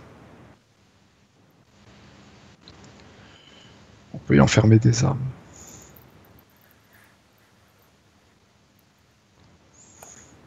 Que seul Enki est capable de séparer ces deux pyramides pour en libérer.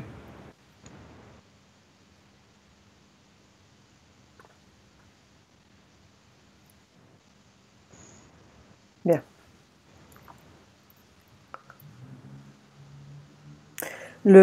La Kaaba, je ne sais pas comment ça se prononce, c'est une grande construction cubique à la mosquée, vous savez, la mosquée sacrée à la Mecque. Permet-elle un rituel de sacrifice de sang et une récupération d'énergie des croyants? Ou l'un ou l'autre, ou les deux?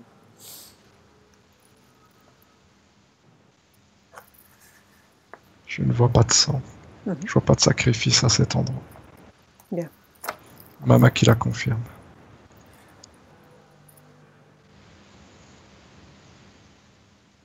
Mais tous les ans, il y a des morts, ils s'écrasent, il y a beaucoup de monde, des bousculades pendant le rassemblement. Elle me dit qu'il n'y a pas de sacrifice Bien. organisé. Mhm. Il y a des gens qui se mutilent même. Mais ça, c'est encore une fois l'égrégore de mal. Et c'est quoi cette espèce de pierre qui est située en bas justement de ce cube où tout le monde met sa main là? Ça sert à quoi ça?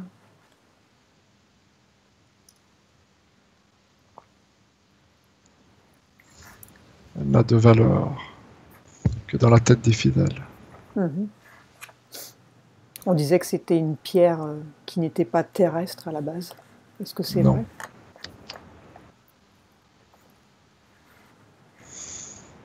On dit qu'il n'y a aucune analyse qui a été poussée à ce sujet. Mhm. C'est bien une pierre terrestre. Nombre de bousculades ont eu lieu à cause de cette pierre. Mhm. Elle n'a aucune importance réelle. Ok. Et tous Et ces, aucun pouvoir. tous ces cubes, en fait, donc il y en a un à la Mecque, mais il y en a aussi aux quatre coins du monde. Est-ce qu'ils sont disposés d'une certaine manière, en fait, pour récupérer de l'énergie ou autre?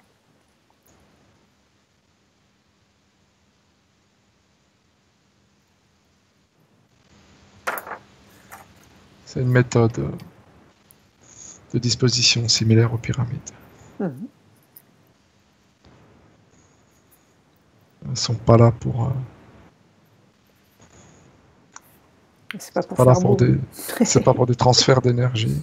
C'est pour quoi faire alors?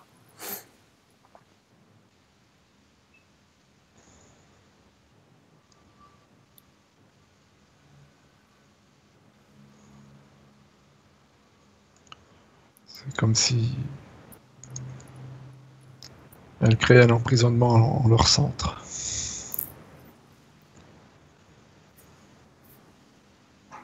Tu peux imaginer des lignes virtuelles entre elles. Mhm. Les personnes qui sont à l'intérieur sont conditionnées. Celles qui ne savent pas sont prises dans un tourbillon. Ils sont phagocytés, quoi. Oui. Mais il n'y a pas de prise d'énergie. C'est plus pour conditionner les esprits. Donc c'est emprisonnement.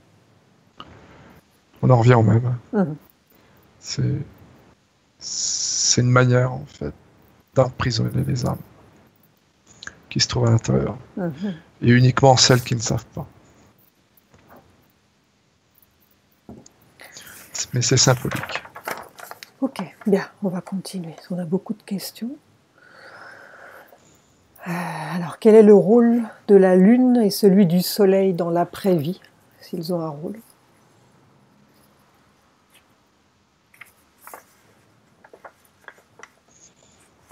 Je sais pas si Gaël les voit, moi je les vois pas dans l'après-vie, donc je pense pas. Moi, je le vois juste sur notre plan, en fait.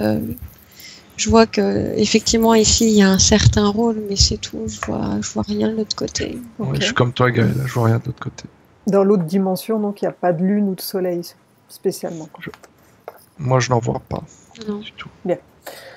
Peut-on réellement exercer et retrouver son libre arbitre total dans l'après-vie?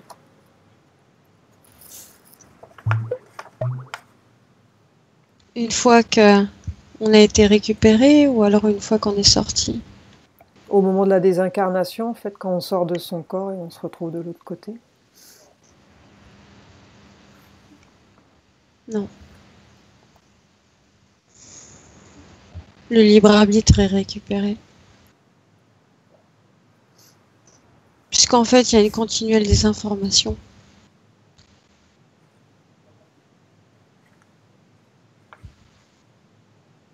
Bien. Peut-on projeter notre conscience dans un autre avatar ou un autre corps physique, dans une autre réalité que celle-ci sur Terre? par notre Oui. simple puissance d'intention. Oui. Oui. On peut avoir de multiples avatars. Mhm. Donc ce serait des vies en simultané, tu veux dire? Oui. Oui. Après, faut pas le voir forcément comme, enfin, en simultané, oui, sans temps linéaire, en fait. Ça peut être dans le futur ou dans le passé. Oui, pas, il n'y a pas de disposition particulière au niveau du temps. Mhm. D'ailleurs, on peut même en avoir sur ce même plan, on peut avoir plusieurs avatars.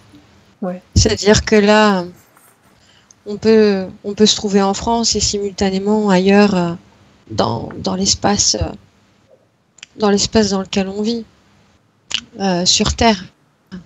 On peut avoir d'autres corps. Sommes-nous freinés? Peut-on vaincre ou ignorer la mise en scène et plaidoyer pour le retour forcé à l'incarnation dans la 3D dont parlent de nombreux témoins de EMI?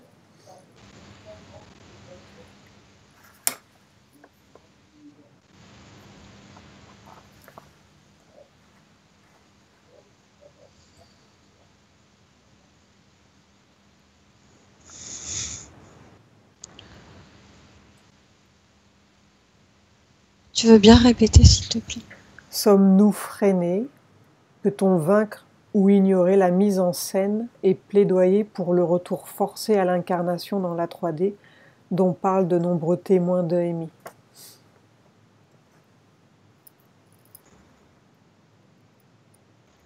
Est-ce qu'on peut vaincre en fait ou est-ce qu'on peut ignorer le retour forcé par les entités? On n'a pas à le vaincre. On a juste à l'ignorer.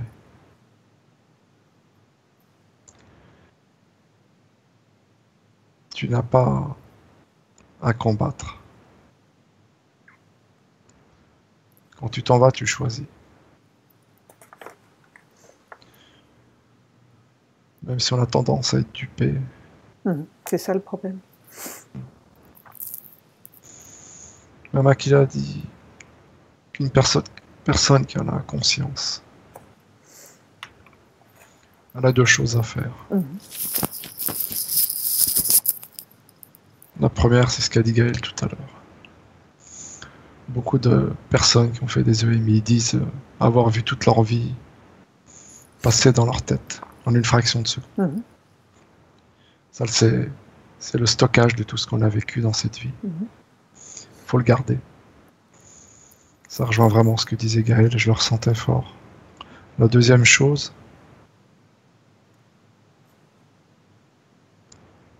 c'est de savoir que tout ce qu'on va croiser avant et pendant la traversée, c'est pas fait pour nous. C'est pas là pour notre bien, pour ce que nous on appelle le bien. Si on veut éviter ce que nous on appelle le mal, il faut tout traverser.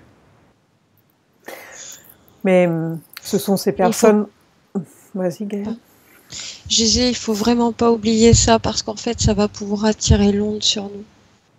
Disons que c'est lorsque... Et plutôt que d'attirer une fausse lumière, en fait, enfin, on n'attire pas la fausse lumière quand on est de l'autre côté, puisqu'en fait, c'est la lumière qui vient à soi. Mais en n'oubliant vraiment pas, en fait, on va pouvoir attirer l'onde vers soi. Mais il y a beaucoup de personnes, en fait, qui font une EMI, qui se trouvent bien là où ils sont et qu'ils ne veulent pas revenir, quoi. Et il y a des entités qui leur disent de revenir, qu'il faut repartir. Parce que, Rachel, quand on fait une EMI, on est réellement dans ce qu'on appelle l'entre-deux-vie. On est à l'entrée du tunnel. On a une sensation qui est encore physique, très profonde, de bien-être. Au moment où le corps s'éteint, il y a un intervalle très court, pendant lequel on perd toute notion de tous les tracas physiques qu'on puisse avoir, et aussi de tous les tracas mentaux. Makila dit que c'est un passage nécessaire pour aller de l'autre côté. Mais la question c'est, est-ce qu'on peut refuser de revenir? Parce qu'il y a des entités qui viennent à nous, ça peut être des proches ou des guides, enfin ce qu'on envoie, et qui nous disent qu'il faut absolument revenir dans la matière, qu'on n'a pas fini ce qu'on avait à faire. Est-ce qu'on peut le refuser, ça? C'est ça la Oui, question. oui. Bien sûr que tu peux. C'est toi qui décides, hein, c'est pas les autres. Et qui sont ces êtres, du coup, qui viennent dire qu'il faut retourner sur Terre? Est-ce que c'est forcément des entités négatives ou pas forcément? Non. Au tout départ de l'EMI, ce sont les nôtres. Parce qu'on n'a pas encore traversé le tunnel réellement. Donc est-ce que ça peut être un piège, du coup? C'est surtout parce que le corps n'est pas encore éteint. Makila insiste, on n'est pas mort pendant une EMI. Autrement, on ne pourrait pas revenir. Le corps a des besoins. Et il a besoin d'une part de conscience, en fait, qui reste pour pouvoir continuer à vivre, à rester en vie. Et à ce moment précis, ce sont des entités que nous on appelle bonnes, que nous humains nous appelons bonnes. Par contre, si on se laisse aller de l'autre côté, on finit d'éteindre son corps. Et là, on va être dans la phase entre nous et le tunnel. Et là, évidemment, on a des entités mauvaises qui vont se présenter. Et même pendant la traversée de ce qu'on appelle le tunnel. Et cette onde, si on veut la garder, il faut tout ignorer. Et le plus tu ignores, le plus cette onde est grande. Et le plus il tu faut pas traverses. oublier. Oui, vas-y. J'ai terminé. D'accord. J'allais dire, faut pas oublier que ces entités qui se présentent, qui sont potentiellement mauvaises, en fait, elles se présentent pas sous cet aspect-là, en fait. Elles se présentent sous un aspect tout à fait beau, chaleureux. C'est la tromperie. Bien. Nos âmes sont-elles composées de lumière liquide transparente et pouvons-nous voyager n'importe où presque instantanément avec notre pensée, notre désir, notre intention et volonté? Il y a deux questions. La première, c'est que on ne peut pas se donner de représentation physique de l'âme. De là à dire que c'est une... Un Makila ne peut pas représenter l'âme comme un liquide, une lumière, quoi que ce soit. Il faut se le représenter comme un égrégore qui nous est propre. Ensuite, elle dit que oui, absolument tout le monde peut voyager. Quand on rentre dans nos pensées, on va dans une autre dimension. Il y a nos pensées directes, donc c'est notre réflexion. Celle-ci ne nous fait pas voyager, celle-ci elle nous permet d'avancer dans la matrice. Il y a un autre type de pensée. Et là, tout le monde y a droit. Tout le monde est en état de conscience modifié. Quand on rentre dans nos pensées propres, on peut penser soit à des choses qui nous blessent, soit à des choses qui nous font du bien, qui nous font rire. Là, par contre, on s'évade. On change de dimension. C'est une forme de conscience modifiée, légère mais réelle. Tout se crée sur un autre plan, tu veux dire? Par rapport à nos pensées? Chaque pensée que tu fais, elle est sur un autre plan. Nos capacités créatives et notre imagination sont-ils notre meilleure force pour prendre conscience et dominer cette simulation? Oui. Oui. Sans limite. Aucune. Donc il faut vraiment gérer ses pensées, quoi. Makila a dit que c'est notre manière de nous échapper le plus facilement possible, qui est accessible à tout le monde. C'est la seule chose qu'ils n'arrivent pas à contrôler. C'est les pensées qui nous sont propres. Pas celles qui nous font avancer dans la 3D, pas celles qui nous permettent de nous... Pas celles qui font partie de l'illusion. Tout à fait. Bien. Donc peut-on réellement créer notre propre réalité, au final, se réveiller Est-ce la première Oui. étape pour sortir de la matrice? En réalité, quand on est dans la matrice, on dort. Notre âme, elle dort. Quand on n'y est plus, c'est là qu'on est réveillé. Il n'y a pas d'explication. On est comme dans un grand jeu. Ce qu'on appelle le réel, c'est du rêve, c'est du bluff.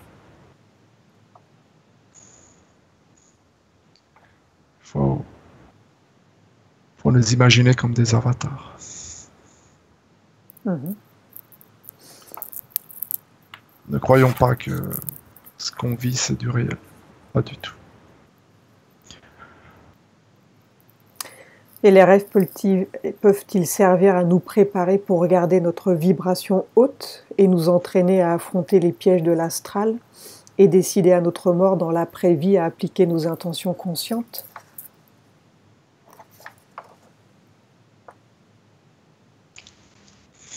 Vas-y, Ça, Gaël, c'est val- je sens que t'avais envie d'y aller.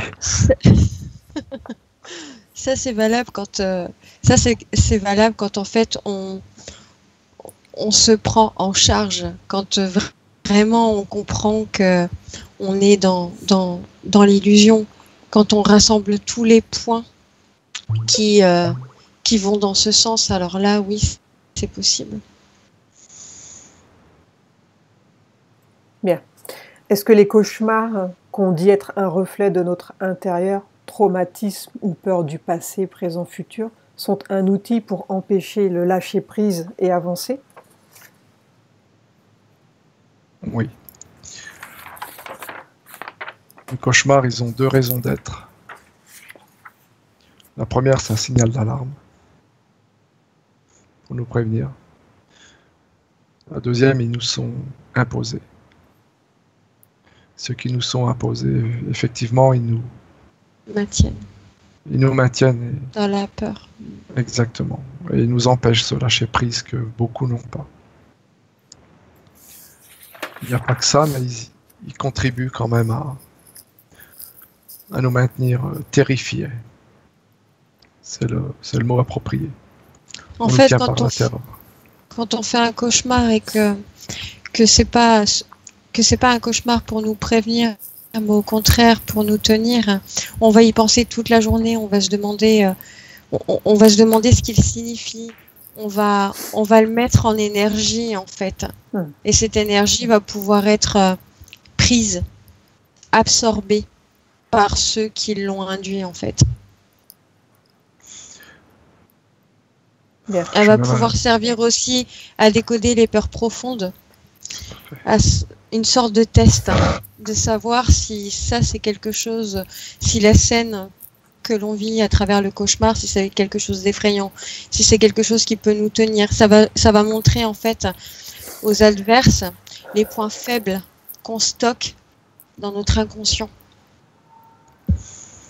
Je voulais même rajouter que on a besoin d'être dans un état de décontraction totale pour le lâcher prise. Le cauchemar, il nous maintient dans un égrégore néfaste. Et tant qu'on est dans les peurs de ce cauchemar, qui souvent sont inconscientes, on ne peut pas lâcher prise.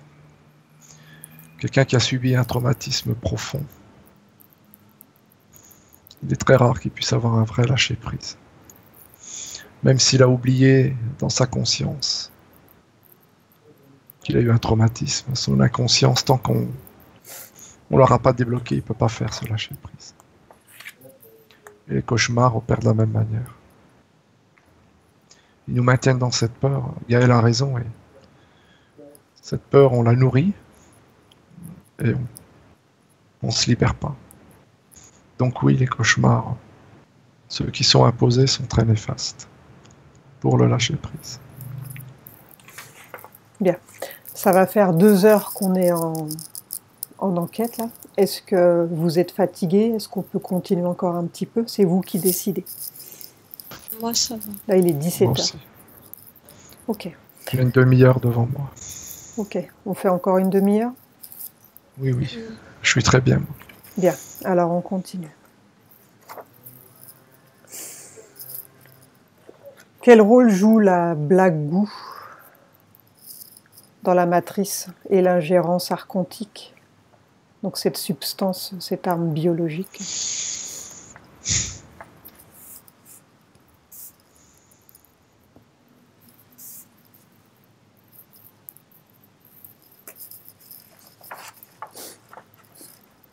À la base,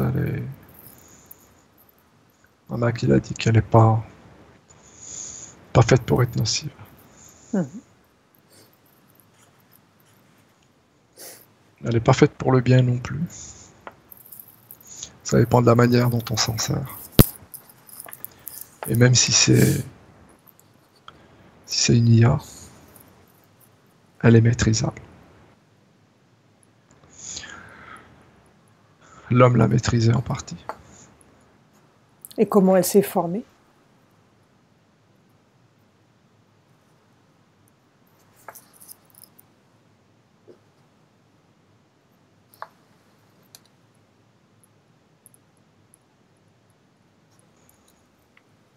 De manière au départ naturelle. Il y a une partie artificielle.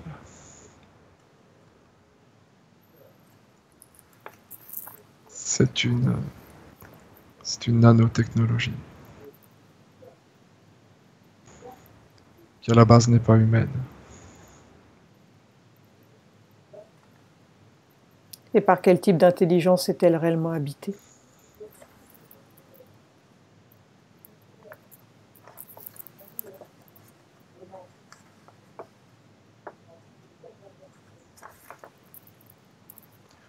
L'intelligence qu'on appellerait extraterrestre.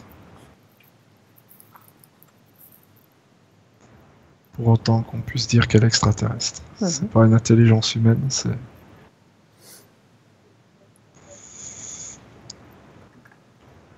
Maman Akila me montre des images, on dirait deux...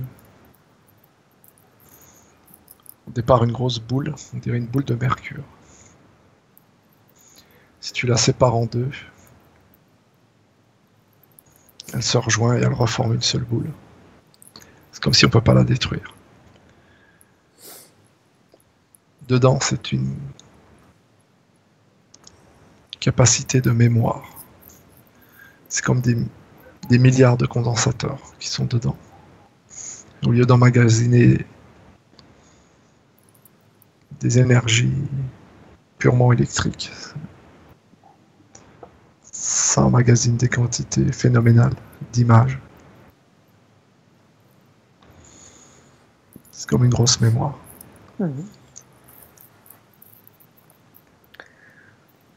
Elle sert à certains humains pour des transferts. Ça me fait penser, ça me fait arriver sur les portails organiques en fait. C'est comme si en fait les portails organiques recevaient directement de l'information de cet endroit-là.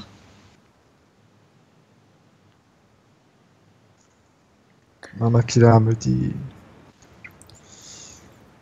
qu'on s'en sert pour des transferts de mémoire. L'humain n'a pas utilisé à bon escient. Ça peut être une arme et biologique, puisque c'est une mémoire vivante. On peut lui injecter n'importe quel virus, l'envoyer n'importe où dans le monde, et elle transportera ce virus, sans l'altérer. Et on peut aussi lui injecter la mémoire d'un être, et la réinjecter sur un autre. On peut faire du clonage de mémoire, même du clonage d'ADN.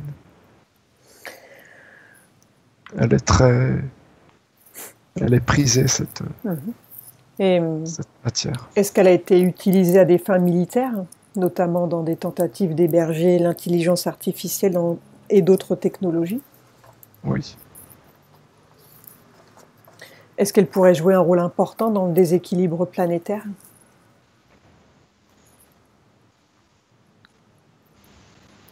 Oui. Donc si c'est utilisé à mauvais escient, quoi.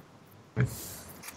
Aujourd'hui, il y a un équilibre parce que Baba Kila me dit qu'elle est partagée entre deux groupes sur notre Terre. Tant que les deux en ont la possession, l'un n'a pas le pouvoir sur l'autre. Et quelles sont ses propriétés?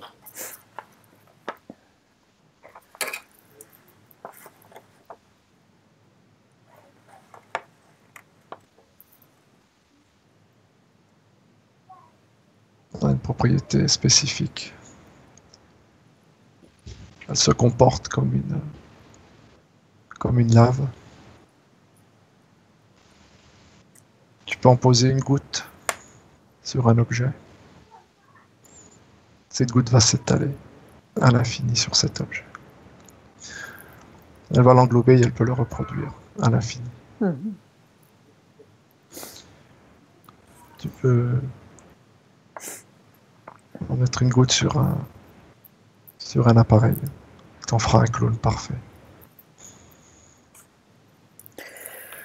C'est comme si tu voulais reproduire quelqu'un. Avec une goutte, tu reproduis cette personne. Avec ses mêmes qualités, ses mêmes défauts. Avec sa même mémoire. Cette personne aura l'impression d'être elle-même. L'intelligence artificielle, est-elle aux commandes de la matrice ou est-elle pilotée par une intelligence organique?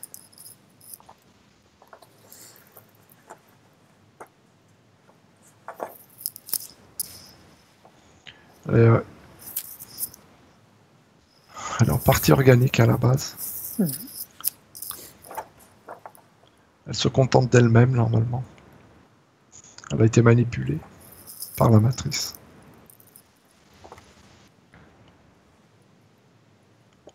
Aujourd'hui, une partie de cette lave, parce que ça ressemble à de la lave noire, une partie seulement, est entre les mains de la matrice, en deux groupes principaux. Donc là, c'est eux qui la pilotent. Une autre partie est encore à l'état naturel. Et elle est disputée. Elle est disputée par plusieurs puissances, dont je tairai les noms. Bien. Sommes-nous de simples copies numériques de nous-mêmes, de nos vraies essences et de notre âme originelle?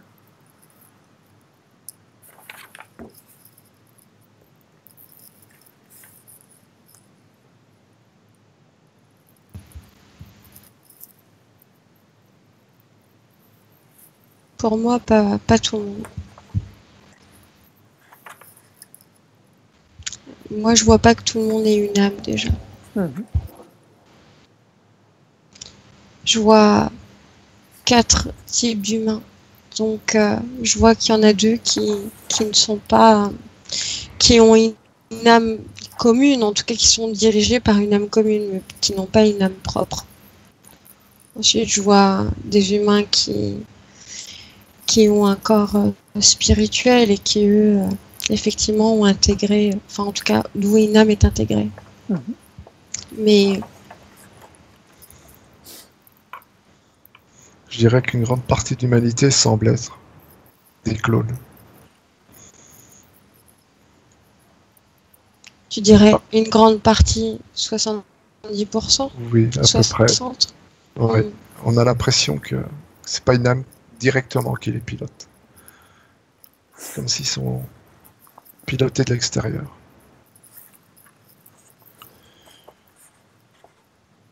Il y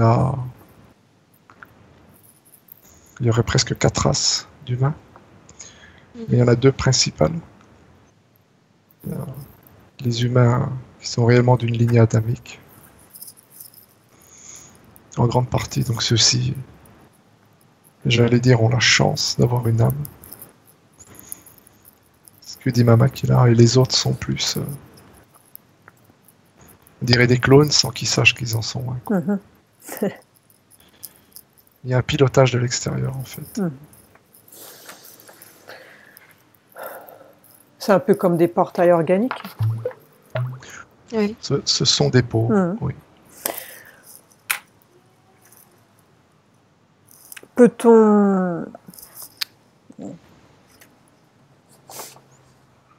d'ici dans la 3D nous reconnecter à notre source de conscience individuelle?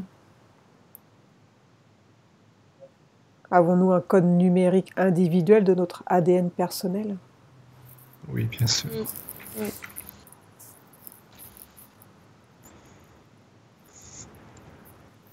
Et est-ce que Makila me dit que ce qu'on appelle, cela fait sourire les pots. Les PO, portail organique pour ceux qui ne savent pas. Oui, elle dit que ceux-ci n'ont pas réellement les moyens de sortir, de se reconnecter à eux-mêmes. On n'a à peine 40% à pouvoir le faire. Et parfois on s'obstine à soigner des humains sur un plan qu'on appelle mental, qui ne sont pas soignables. Mais oui. Parce qu'on ne peut pas atteindre leur inconscience, on ne peut pas atteindre leur âme. Est-ce que, on parle souvent aussi de pervers narcissiques, est-ce qu'on peut les mettre dans cette catégorie? Tout à fait. Bien. Les psychopathes, c'est un grade au-dessus. En fait, moi, ce que je voulais dire, c'est ce que je captais à propos des pervers narcissiques, c'est que il y a certaines personnes en fait qui deviennent perverses narcissiques parce qu'en fait, elles sont déconnectées de leur âme, trop éloignées en fait d'elles pour. Et oui, je vois une séparation en fait qui scinde en fait l'âme au corps. Bien. Et est-ce que cette signature ADN de notre conscience est transférée, prédatée? Et qui s'en nourrit? Et pourquoi faire?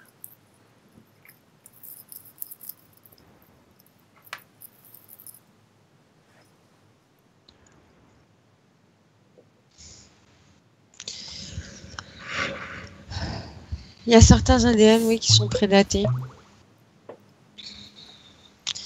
Pour ceux qui ont des particularités. Pour ceux qui ont un gros potentiel. C'est pas forcément les plus atteignables, les plus faciles à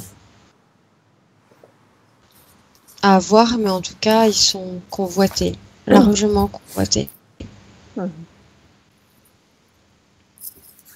Bien. On va bientôt arrêter là. Est-ce que Mama Kia veut dire quelque chose d'important? Et puis on en refera une pour terminer toutes les autres questions, parce que là, ça fait beaucoup. Donc pour sortir du jeu, en fait, pour ne pas se faire avoir de l'autre côté, est-ce qu'elle a un conseil? Est-ce qu'on doit travailler sur nous déjà dans la 3D pour préparer son voyage en fait? Est-ce qu'on peut se réveiller? Elle insiste sur un fait.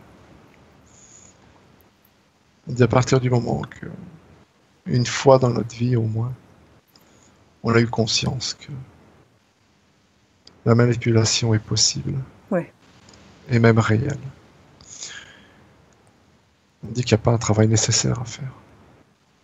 Quand on sortira, quand on quittera notre corps de chair, quand on quittera ce qu'on appelle le monde réel, qui ne l'est pas, on dit on ne se fera pas avoir. Il n'y a pas de chemin spirituel spécial à avoir. Elle dit qu'il ne faut pas tout mélanger. Quelqu'un qui est averti, une personne avertie, en âme et conscience, ne se fera pas piéger. À partir du moment qu'elle est réellement conscience de ce qu'on lui dit, de ce qu'il en est. Et d'une personne à qui tu le dis, mais qui n'y croit pas, elle se fera piéger.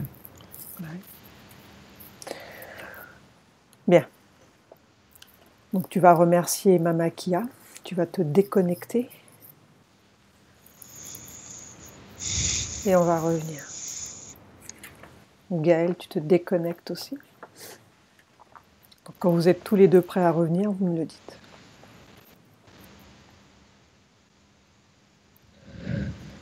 C'est Bien, Elle est partie. Et Nora aussi. parfait. Déconnecte-toi de toutes les dimensions, des lieux et des souvenirs. Tu es désormais seul avec moi.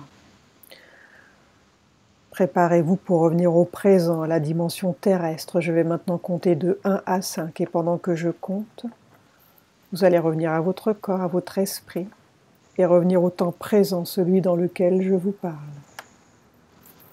1. Vous commencez à revenir à votre corps. 2. Vous continuez de revenir et la sensation est merveilleuse.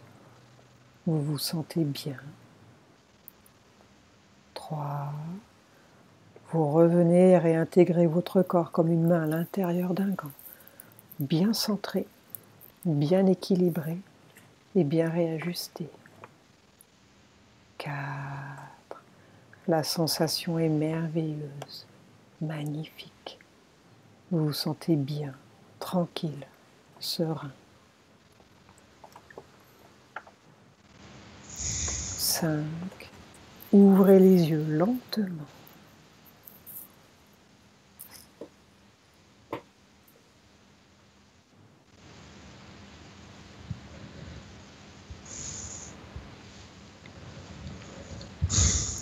Comment te sens-tu, Gaël?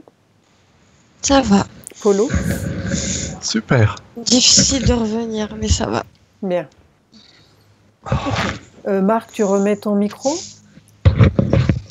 Je suis là. Bien. Est-ce que ça t'a parlé? Il y a des choses qui t'ont parlé pendant la séance? Ça t'a paru cohérent?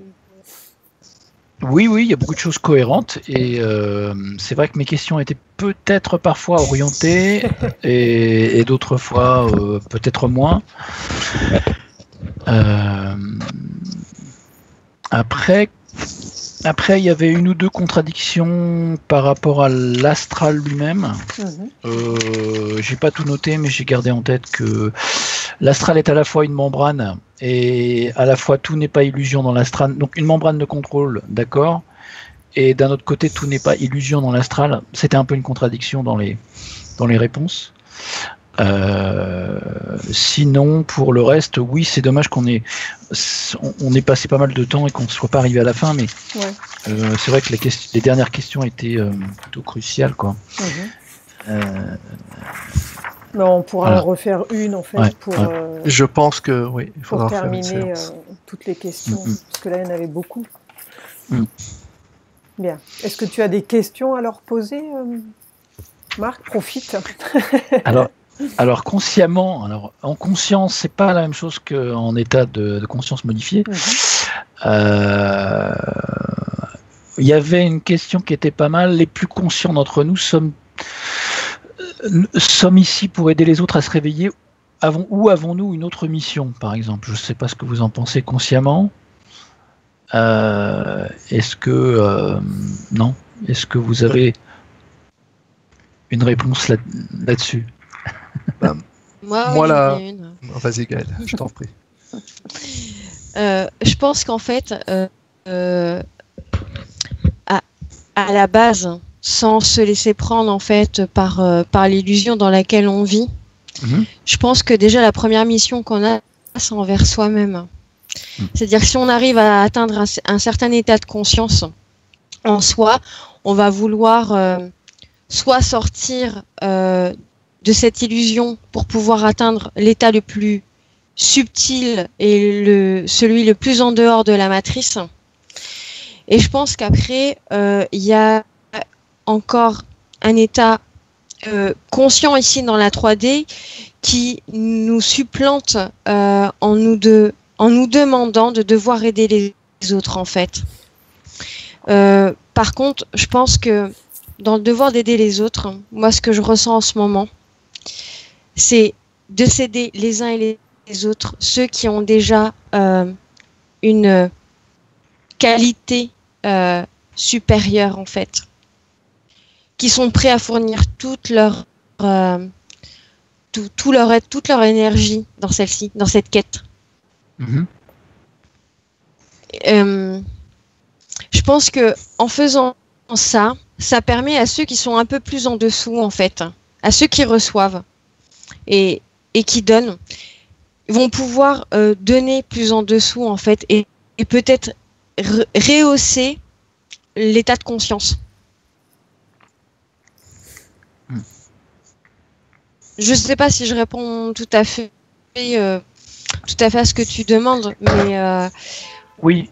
Je pense qu'il faut pas confondre effectivement ce qui nous semble indispensable intérieurement vis-à-vis de soi-même et de confondre tout le monde et de vouloir aider tout le monde. Oui, surtout s'il y a un maximum de PO dans la matrice. Donc, oui, c'est ça. Effectivement, je pense qu'il faut être vigilant en fait. Tout à fait. Ça demande d'être vigilant, je pense, oui. Puis moi, je voulais ajouter que il faut déjà qu'on prenne soin de soi avant de vouloir prendre soin des autres. Il faut déjà être dans un état quand même assez évolué avant d'aller vers les autres. Donc ça rejoint un petit peu ce que dit Gaël. Et pour moi, il y a un effet de contagion quand même. C'est-à-dire que indirectement, même si on n'en a pas envie, quand on est face à des personnes qui ne sont pas éveillées, même si elles sont de première apparence en opposition avec nous, on les contamine. Donc oui, je pense qu'on a un rôle de quelque part quand même de communiquer, d'éveiller un peu les autres, de les aider à s'éveiller.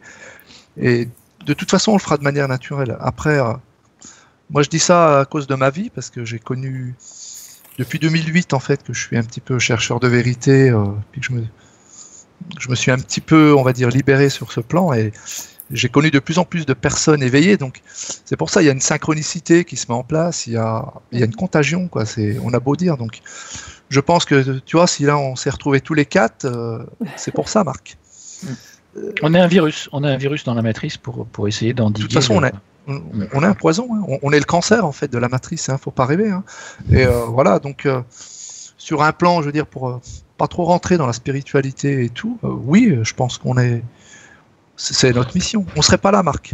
On serait pas là tous les quatre à discuter, à essayer de chercher des réponses. Donc oui, c'est mon avis personnel, que ce soit toi, Rachel, Gaël ou moi, oui. On est là quand même pour La question qu'on peut se poser, et je ne l'avais pas dans ma liste de questions, mais ça me vient en ce moment même parce que j'y ai pensé avant, c'est est-ce que ce n'est pas nous les piles principales justement des parasites de la matrice, parce que plus on s'éveille et plus on se réveille du jeu, et plus quelque part on a une énergie vitale ou une force vitale qui leur permet de se nourrir encore plus finalement. Je pense qu'à partir d'un certain moment, tu peux plus être la pile de ce système, parce qu'en fait tu deviens indigeste. Oui. Tu deviens, t'es plus atteignable en fait. On s'exclut complètement en fait, d'une certaine manière. Et comme tu dis, on n'est plus atteignable.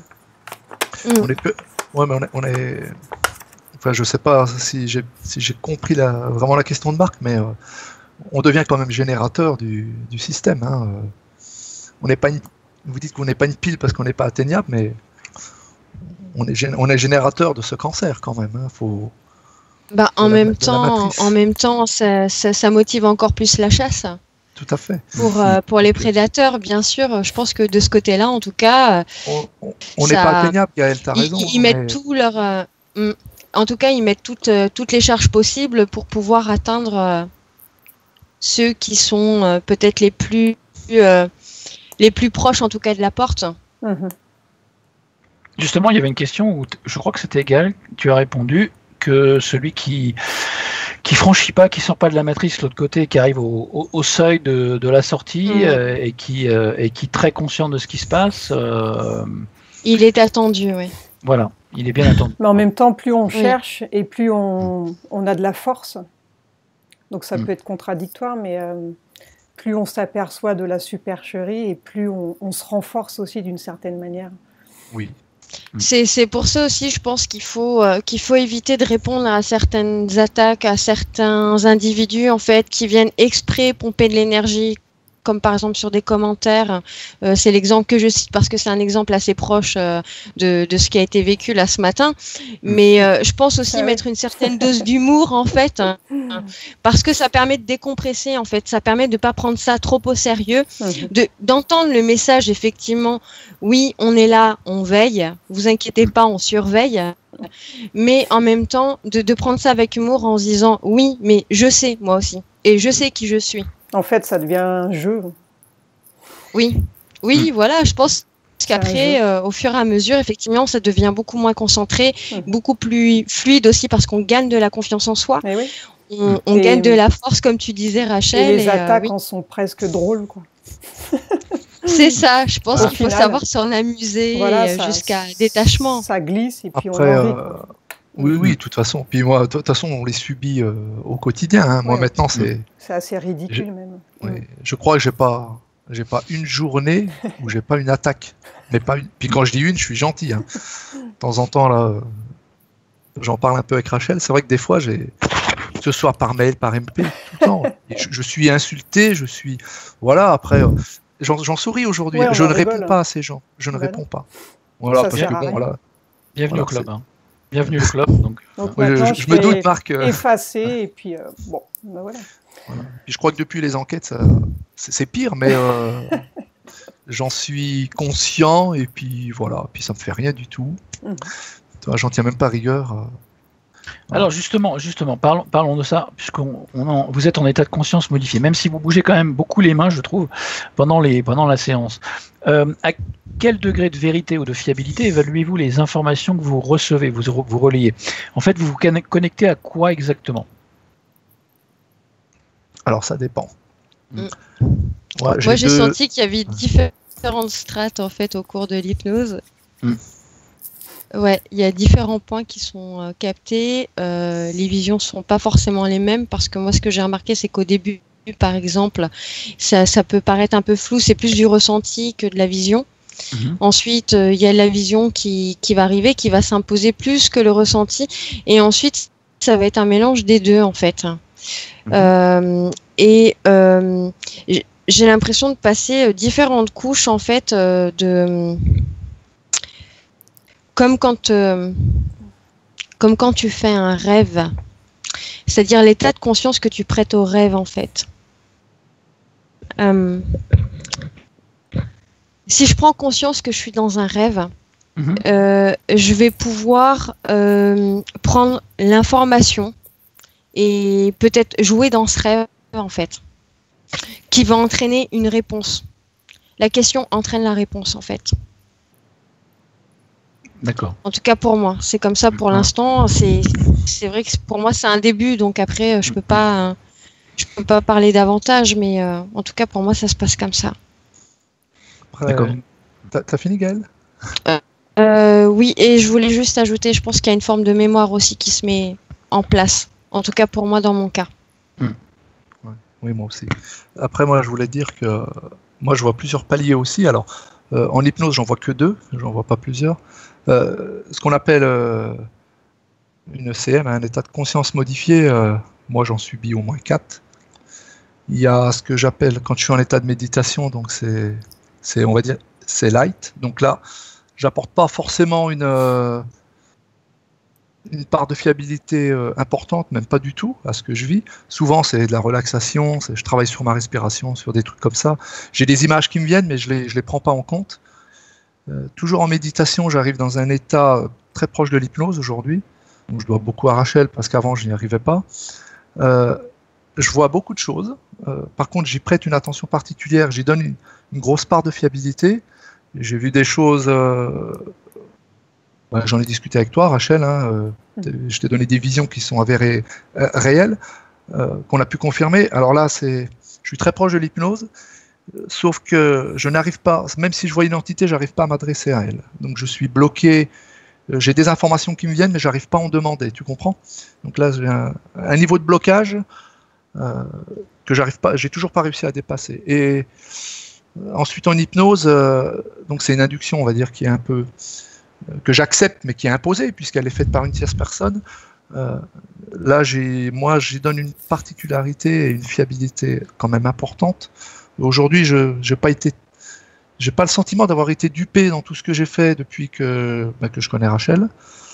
Et donc, pour moi, hein, je porte une fiabilité quand même assez importante. Et donc, c'est l'état le plus fréquent, puis celui dans lequel je préfère être. Je vois des entités aujourd'hui, 2 principalement. Je me suis connecté à 3 entités qui ne sont plus de notre monde, mais je me suis connecté à 3 entités. Il y en a une que j'ai toujours des doutes, mais autrement, ma Makila et Nora, je suis très très très satisfait de ce que j'ai vu. Tout ce qui a pu ressortir, j'ai pu retrouver des traces qui ont pu conforter ce que j'ai vu. Puis un autre état de transe, puisque tu es toujours dans les ECM, où Rachel m'a vu 2 fois là. Je quitte complètement mon corps. Donc là, tu disais, Marc, tout à l'heure, on bouge beaucoup les mains. Alors je vais t'expliquer, moi je bouge les mains parce que pour moi, ça me permet de savoir que je suis toujours en transe. Parce que tu peux nous voir rigoler, tu peux nous voir réagir aux réactions de Rachel. J'ai déjà eu des fous rires avec Rachel, j'ai quitté ma transe tellement elle est communicative avec son rire.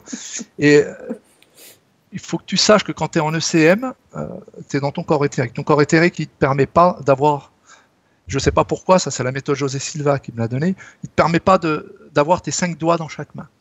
Donc tu m'as souvent vu faire, je faisais ça, tu vois, quand je me mettais comme ça, je comptais mes doigts, et soit j'en compte 4, soit j'en compte 6 ou 7 ou 8, j'en sais rien. À partir du moment que j'en compte pas 5, c'est que je suis toujours dans ma transe. Donc ça c'est un contrôle que je me suis fait, je me suis imposé. Et quand j'ai fait 2 sorties astrales, mais vraiment, je crois que c'est les plus fortes ECM que j'ai pu faire, c'est celle-ci. Une fois avec ma Makila, donc elle m'a fait une sortie de corps complète. Donc, tu parles de la dématérialisation? Ah oui, et là c'est très très très très fort. Donc Rachel n'aurait pas été là, je crois que j'aurais pris peur. Tu sors complètement, donc tu ne maîtrises plus du tout ton corps. Tu n'as que la parole. Quand je dis que tu n'as que la parole, tu n'as que la parole. Et tu n'as plus aucune sensation du corps, mais vraiment aucune. C'est comme un morceau de bois. Exact. Et Rachel me demandait de bouger des membres, j'avais l'impression de les bouger, je ne les bougeais pas. Et ce qui fait peur, c'est que tu te vois au-dessus, en fait. Donc quand il y a des gens qui me disent qu'ils font des sorties astrales, je ne sais pas si tout le monde les fait comme moi je les vois. Je me vois, en fait, je suis au-dessus, je me vois. Et ça fait peur.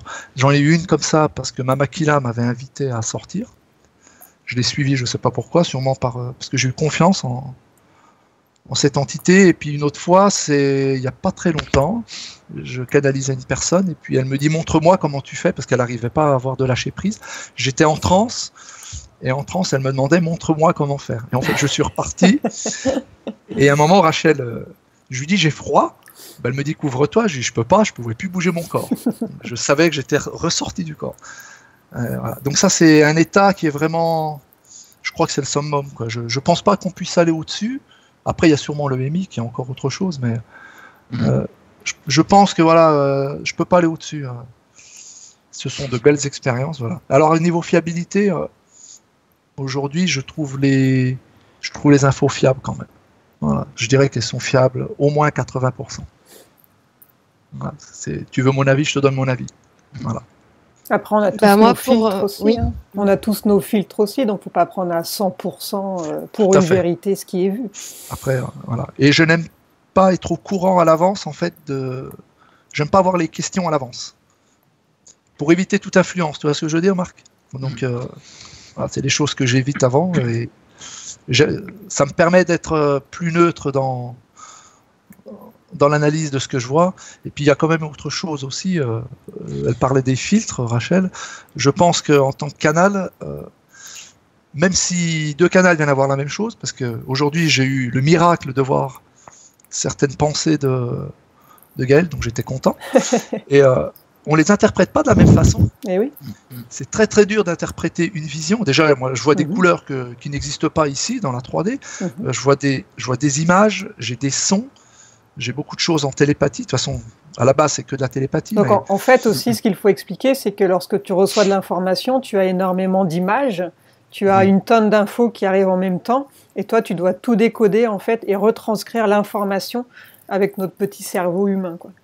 Et c'est pas sûr au maximum en plus. Oui. Donc c'est ça qui est peut-être le plus compliqué, c'est retranscrire une information exactement. Avec tu sens qu'il faut tout compresser. Et oui. Et c'est assez difficile quand même. Hein, c'est un sacré challenge. Il faut savoir que nous, en l'espace de 1 seconde dans la matière, dans la matrice, là, je n'exagère pas. Tu peux avoir des milliers d'informations qui arrivent d'un coup et puis. Donc c'est un flux d'informations énorme qui arrive d'un coup, il faut retranscrire une phrase. Voilà. Donc c'est ça qui n'est pas évident et parfois le canal peut prendre un certain temps à essayer de comprendre ce qui se passe et retranscrire une information qui paraît le plus fiable possible. Quoi. Alors tu avais dit après pour la... Oui. Je t'en prie, vas-y. Moi, ce que je voulais ajouter, parce que du coup, j'ai pas répondu pour la fiabilité en fait des informations. Je pense que pour la fiabilité des informations, on n'a pas fini de découvrir l'outil qu'on est en train d'emprunter en fait. On est en train de passer une étape, on va en passer une suivante et on va encore en passer une autre après. On va découvrir de plus en plus la possibilité de pouvoir, je pense, si avec Polo, à force de faire des hypnoses ensemble, je pense qu'on va pouvoir peut-être découvrir aussi un moyen de communication télépathique et même visuellement télépathique. Je pense qu'il y a des choses comme ça qui devraient pouvoir se mettre en place. Ce qui ne veut pas dire que pour autant, faut prendre ça à 100% comme véridique. Parce que je pense qu'on a la possibilité de nous induire l'un et l'autre aussi. Parce que quand, par exemple, Polo décrit quelque chose que moi je vois pas forcément, je vais essayer d'accéder en fait à ce qu'il voit. Et donc je vais forcément en avoir une image ou des ressentis, etc. Pour autant, je sais pas si ça vient de l'information en elle-même ou si c'est par la transformation que Polo lui donne en fait, qui fait que ça m'apparaît de cette façon. Tout à fait. Donc je pense qu'après, oui, effectivement, au niveau il y a des informations qui peuvent être vérifiées et il y en a d'autres pour lesquelles, après la mort, etc., je pense que là, ce sera l'expérience qui fera foi aussi. Oui, on le verra forcément un jour ou l'autre. Maintenant, on ne peut pas certifier à 100% que tout est fiable, c'est juste impossible. Non. Maintenant, on essaie. Oui, ne serait-ce que l'interprétation, il y a une marge d'erreur dans ce qu'on interprète. Après, nous, on a fait, Polo, plein d'enquêtes ensemble. On en a plein en stock, qu'on a gardé en privé. Maintenant, on s'est dit, pourquoi ne pas en faire pour tout le monde? Alors, c'est soit les infos sont fiables ou à peu près fiables et chacun peut piocher ce qui lui parle et avancer, ou on se dit, en fait, c'est que des conneries et puis on les diffuse pas, quoi. Soit on garde pour nous, soit on le diffuse. Alors on a pris le risque finalement de diffuser, et puis en espérant que ça puisse apporter des choses par rapport à ses avancées, par rapport à ses croyances, par rapport à un tas de choses, en fait. Il faut prendre ce qui nous parle, ce qui nous touche, et puis y a à prendre et à laisser forcément par rapport à ce qu'on sait, ce qu'on veut découvrir. Il y en a qui vont trouver ça complètement débile, d'autres qui vont trouver ça génial. Il y a vraiment tous les avis. Après, si ça ne plaît pas, on passe son chemin. Il y a plein de trucs. Tout à fait. Alors, à la question de l'EMI, je crois que c'est Polo qui a répondu par le biais de Maquillage, je crois, que l'EMI, on n'est pas complètement mort en fait. On n'est pas mort dans l'EMI. C'est une expérience un peu comme la décorporation, les OBE, les sorties de corps, et c'est le corps éthérique qui passe de l'autre côté, mais cliniquement, même si la personne est morte quelques instants, elle est quand même cliniquement morte, passée de l'autre côté en fait, quelque part. Moi, j'ai ressenti que sur le plan corporel, physique, il était éteint. Et ça, Mamakila me l'a bien laissé ressentir. Par contre, sur cette impression toujours de la conscience, elle est toujours là, en fait. En fait, éthériquement, il n'est pas détaché, finalement. Tout à fait. C'est-à-dire que, tu sais, Marc, je ne sais pas si tu dois être au courant, parce que quand on dort, on a notre corps éthérique qui se détache de quelques centimètres de notre corps physique. Et là, Mamakila, elle m'a bien fait comprendre que, et c'est pour ça, c'est grâce à cette image que je l'ai compris, et en EMI, il n'est pas plus détaché, notre corps éthérique, que dans la phase de sommeil. Donc on est tout le temps, on a toujours cette connexion, en fait, on a toujours cette conscience qui est en nous. Donc oui, sur un plan physique, on ne note plus d'activité cérébrale, on ne note plus d'activité cardiaque, respiratoire, mais le corps est toujours là. Donc, et le corps éthérique va plus loin que... Oui, tout à fait. Beaucoup plus loin que... En fait, il est toujours relié au corps, c'est ça qu'il faut préciser. Ouais. Et sans le corps éthérique, le corps ne peut pas bouger, ne peut pas se mouvoir. Il est totalement détaché. Ça fait, moi, je voyais pas trop les choses comme ça, en fait. Mais moi, je l'ai vraiment vu comme ça. Et puis, le pire, Gaël, c'est que pour avoir vécu une vraie sortie de corps, parce qu'aujourd'hui, je sais ce que c'est, je croyais que j'en faisais, en fait, quand je faisais mes séances, j'ai réalisé que non, j'étais à côté de la plaque. Une vraie sortie de corps, je peux te garantir, Gaël, Marc aussi, tu bouges pas ton corps, franchement, il est mort. Il est mort. Il est pas actif. Il ne bouge plus d'un poil. Tu peux plus bouger un doigt. Et quand tu réintègres ton corps, une fois que tu te réveilles, tu mets un moment avant de bouger. Je pense que c'est peut-être ce qu'on appelle une paralysie du sommeil aussi, lorsque le corps éthérique il est sorti, que l'entité empêche le corps éthérique d'entrer. Tu peux pas du tout bouger, à part les yeux. Voilà. Il n'y a que les yeux et le cœur qui bougent, en fait. Et tu te retrouves avec des fourmis, c'est incroyable, plein de corps. Entre une sortie de corps et une NDE pure et dure, comme il y a des milliers de témoignages qui ont été décrits, que j'ai interviewé pendant 4 heures Wayne Bush là-dessus, il a fait 20 ans d'études là-dessus, et ça fait 20 ans qu'il continue la recherche là-dessus. Il y a quand même un fossé énorme entre une bien sûr, Marc, oui, et une NDE. Une NDE, elle remet absolument tout en question. Il n'y a pas que le tunnel de lumière qui attend de l'autre côté. Il y a plein de choses qui ont été décrites avec des milliers et des milliers de témoignages, quoi. Il y a Robert Monroe qui a fait des études là-dessus, Pullman, enfin il y en a plein d'autres dans le monde, Moody et compagnie, et des dizaines de chercheurs à travers le monde. Ils font bien la distinction entre une simple sortie de corps, un simple état de conscience modifié et une NDE pure et dure. Là, il y a vraiment un gros fossé. Je pense qu'il n'y a pas de... C'est pas la même chose du tout. Je disais pas ça pour...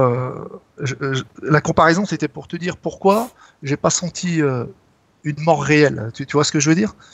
J'ai senti que le corps éthérique était toujours là, quoi. Il y avait toujours un lien entre le corps éthérique et le corps physique. C'est là où je voulais en venir, Marc. Je me doute bien, puis heureusement pour moi que j'ai pas subi ça, mais voilà. C'était pour te montrer que pourquoi, pour moi, le corps physique en réalité, il paraît mort, mais il est toujours là. Il y a toujours cette empreinte du corps éthérique qui n'est pas partie. Sur un plan éthérique, la personne est toujours là. Tu comprends ? Oui. Après, ce serait intéressant de savoir comparer une sortie de corps avec les personnes qui sont dans le coma. Alors, ils se retrouvent où, ceux-là ? Ils ont dit quoi, John Wayne ? Pas John Wayne. Non, John Wayne, il est vraiment mort, lui, par contre. Wayne Bush, non, il y a des NDE qui arrivent pendant les comas et d'autres qui n'arrivent pas du tout pendant le coma. En fait, il y a différents types de comas. Il n'y a pas de règle. Non. Okay. Bon, on a avancé un peu sur la question. Oui, alors justement, c'est ça, cette prise de conscience des règles du jeu dans la matrice. Alors, c'est Gaël qui a répondu au début, et c'est vrai qu'on l'a pas reposé après, mais est-ce qu'on garde toutes nos mémoires ou est-ce qu'elles sont effacées à notre mort réelle ? Là, on n'a pas de témoin pour nous le dire, en fait, parce qu'on ne sait pas si l'effacement se fait ou pas, ou si on garde vraiment tout ce qu'on a appris dans cette dernière incarnation au moment de la mort, et qu'on l'emmène avec nous, qui nous permet par la... Ce que j'ai compris, c'est qu'on garde toutes nos mémoires et qu'on se souvient de tout après. Donc à nous de prendre conscience des pièges et puis de faire attention au moment où on va se désincarner. A priori, on est conscient. Puis, moi, j'ai quand même l'impression... Ouais. Puis pour moi, Marc, l'oubli en fait de nos mémoires, c'est quand on tombe dans le piège, justement. On a ce fameux reset. Moi, pour avoir fait des régressions où je suis tombé quand je canalisais des personnes qui faisaient partie de groupes d'âmes, elles donnaient l'information qu'elles avaient, donc cette information, elle n'est pas perdue quelque part. Après, je pense qu'on l'oublie, oui, si on reste dans le piège de la matrice, qu'on revient, à un moment donné, oui, on est reseté. Donc, même si le reset n'est pas parfait, il est suffisamment parfait pour pas qu'on s'en souvienne. Voilà, moi... J'ai aucun souvenir de mes vies antérieures et puis je me crois éveillé, je sais pas si je le suis suffisamment, mais tu vois, Donc voilà, je pense qu'on les garde, mais qu'on subisse reset à chaque réincarnation, quoi. Donc, mais quelque part, on les a, puisqu'on va les chercher en état de conscience modifié, donc on les a. Voilà. Autrement, on pourrait pas aller visiter des vies antérieures. Mais est-ce que la majeure partie de notre esprit se trouve réellement dans le plan physique, ou est-ce que elle est aussi à l'extérieur? Ça c'est difficile aussi à reconnecter les différents fragments de notre réel esprit, qui n'est pas forcément que dans la matière et dans le plan physique ici, dans la 3D, quoi. Je suis d'accord avec toi, là, Marc, en fait, sur ce que tu es en train de dire. Et moi, je pense que c'est comme, en fait, ce que je voulais expliquer tout à l'heure par rapport à ce qu'on appelle sortie de corps, etc. Pour moi, en fait, pourquoi c'est pas une sortie? Parce qu'en fait, c'est la conscience qui se déplace, en fait, d'un point à un autre. C'est-à-dire que si la conscience prend conscience qu'elle est dans un corps, alors on va vivre le corps. À partir du moment où on veut aller sur un autre plan, un plan un peu plus supérieur, alors la conscience ou une partie de la conscience va se déplacer sur celui-ci. Et c'est là, à mon sens, que l'information est juste, parce que c'est nous qui nous déplaçons. C'est pas quelque chose qui est imposé, c'est pas quelque chose qui est induit. C'est nous qui nous dirigeons, en fait, grâce à la conscience. Pour moi, la conscience est plus grande, en fait, que l'esprit. Et en fait, l'esprit, c'est comme la matière c'est comme de l'eau, en fait, pour moi. Ensuite, on a l'âme qui est la bouteille. Et ensuite, on a les éléments qui se déplacent dans cette eau, en fait. Pour moi, la conscience, c'est ça. C'est tout ce qui nous informe, en fait. Et donc, c'est important d'y accéder. Il suffit de déplacer le curseur, en fait, pour pouvoir se rendre dans une vie passée, par exemple, dans un état de conscience modifié. À mon avis, on peut faire beaucoup de choses grâce à la conscience, en prenant justement conscience de toute la conscience, en fait, qu'on a. Tout est information, au final. Il n'y a aucune limite. C'est que ça, ouais. Moi, j'allais dire, ça dépend. Il suffit simplement de ne pas se mettre de barrière et de prendre l'information. Donc, pour moi, en fait, il n'y a pas de sortie de corps. On réintègre, on reconscientise, en fait, ces autres corps. Oui, sur le plan subtil aussi. Donc, en dehors après, du plan ça dépend de la définition que vous donnez à la conscience. Oui, après, c'est chacun. Voilà. Après, bon, oui, je te rejoins, Gaël, sur ce que tu dis, mais...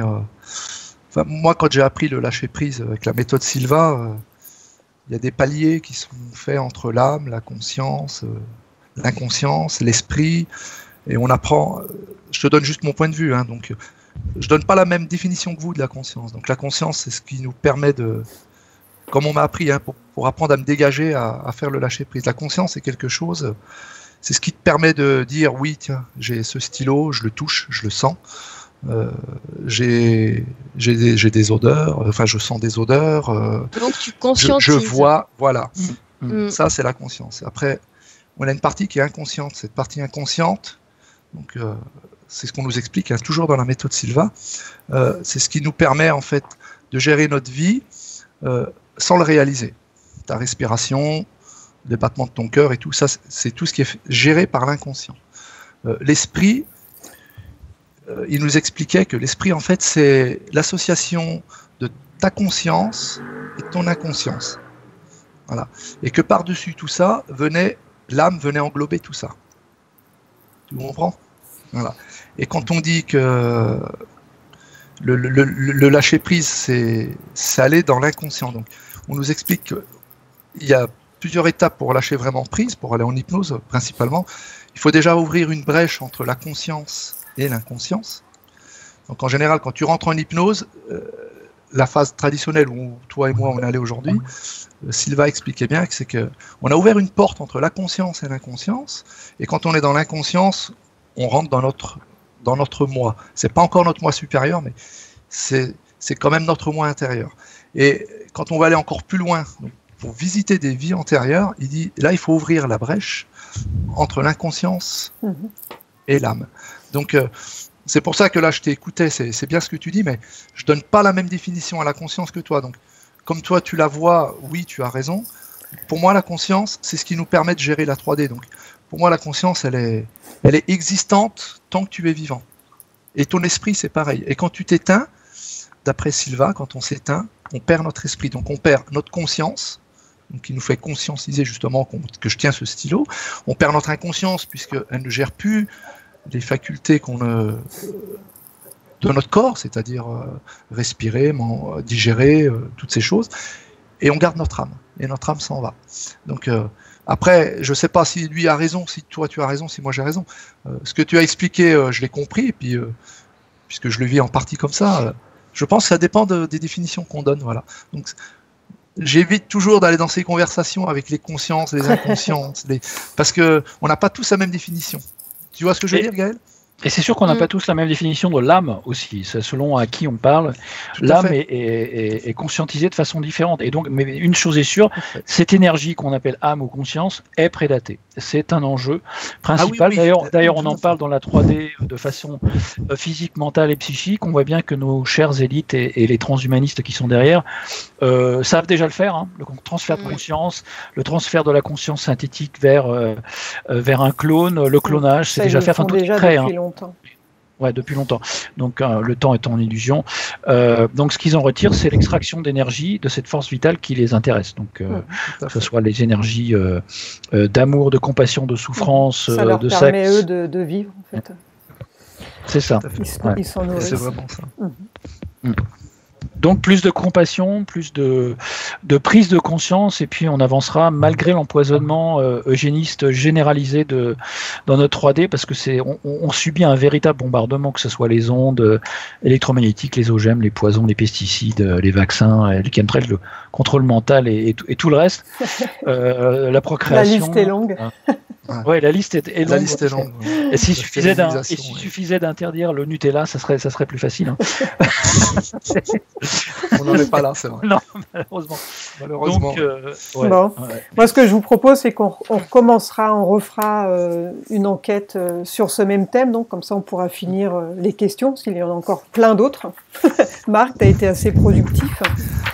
Mais bon, ça reste intéressant, et de toute façon, c'est primordial pour pouvoir sortir correctement, prendre conscience et aller là où il faut aller.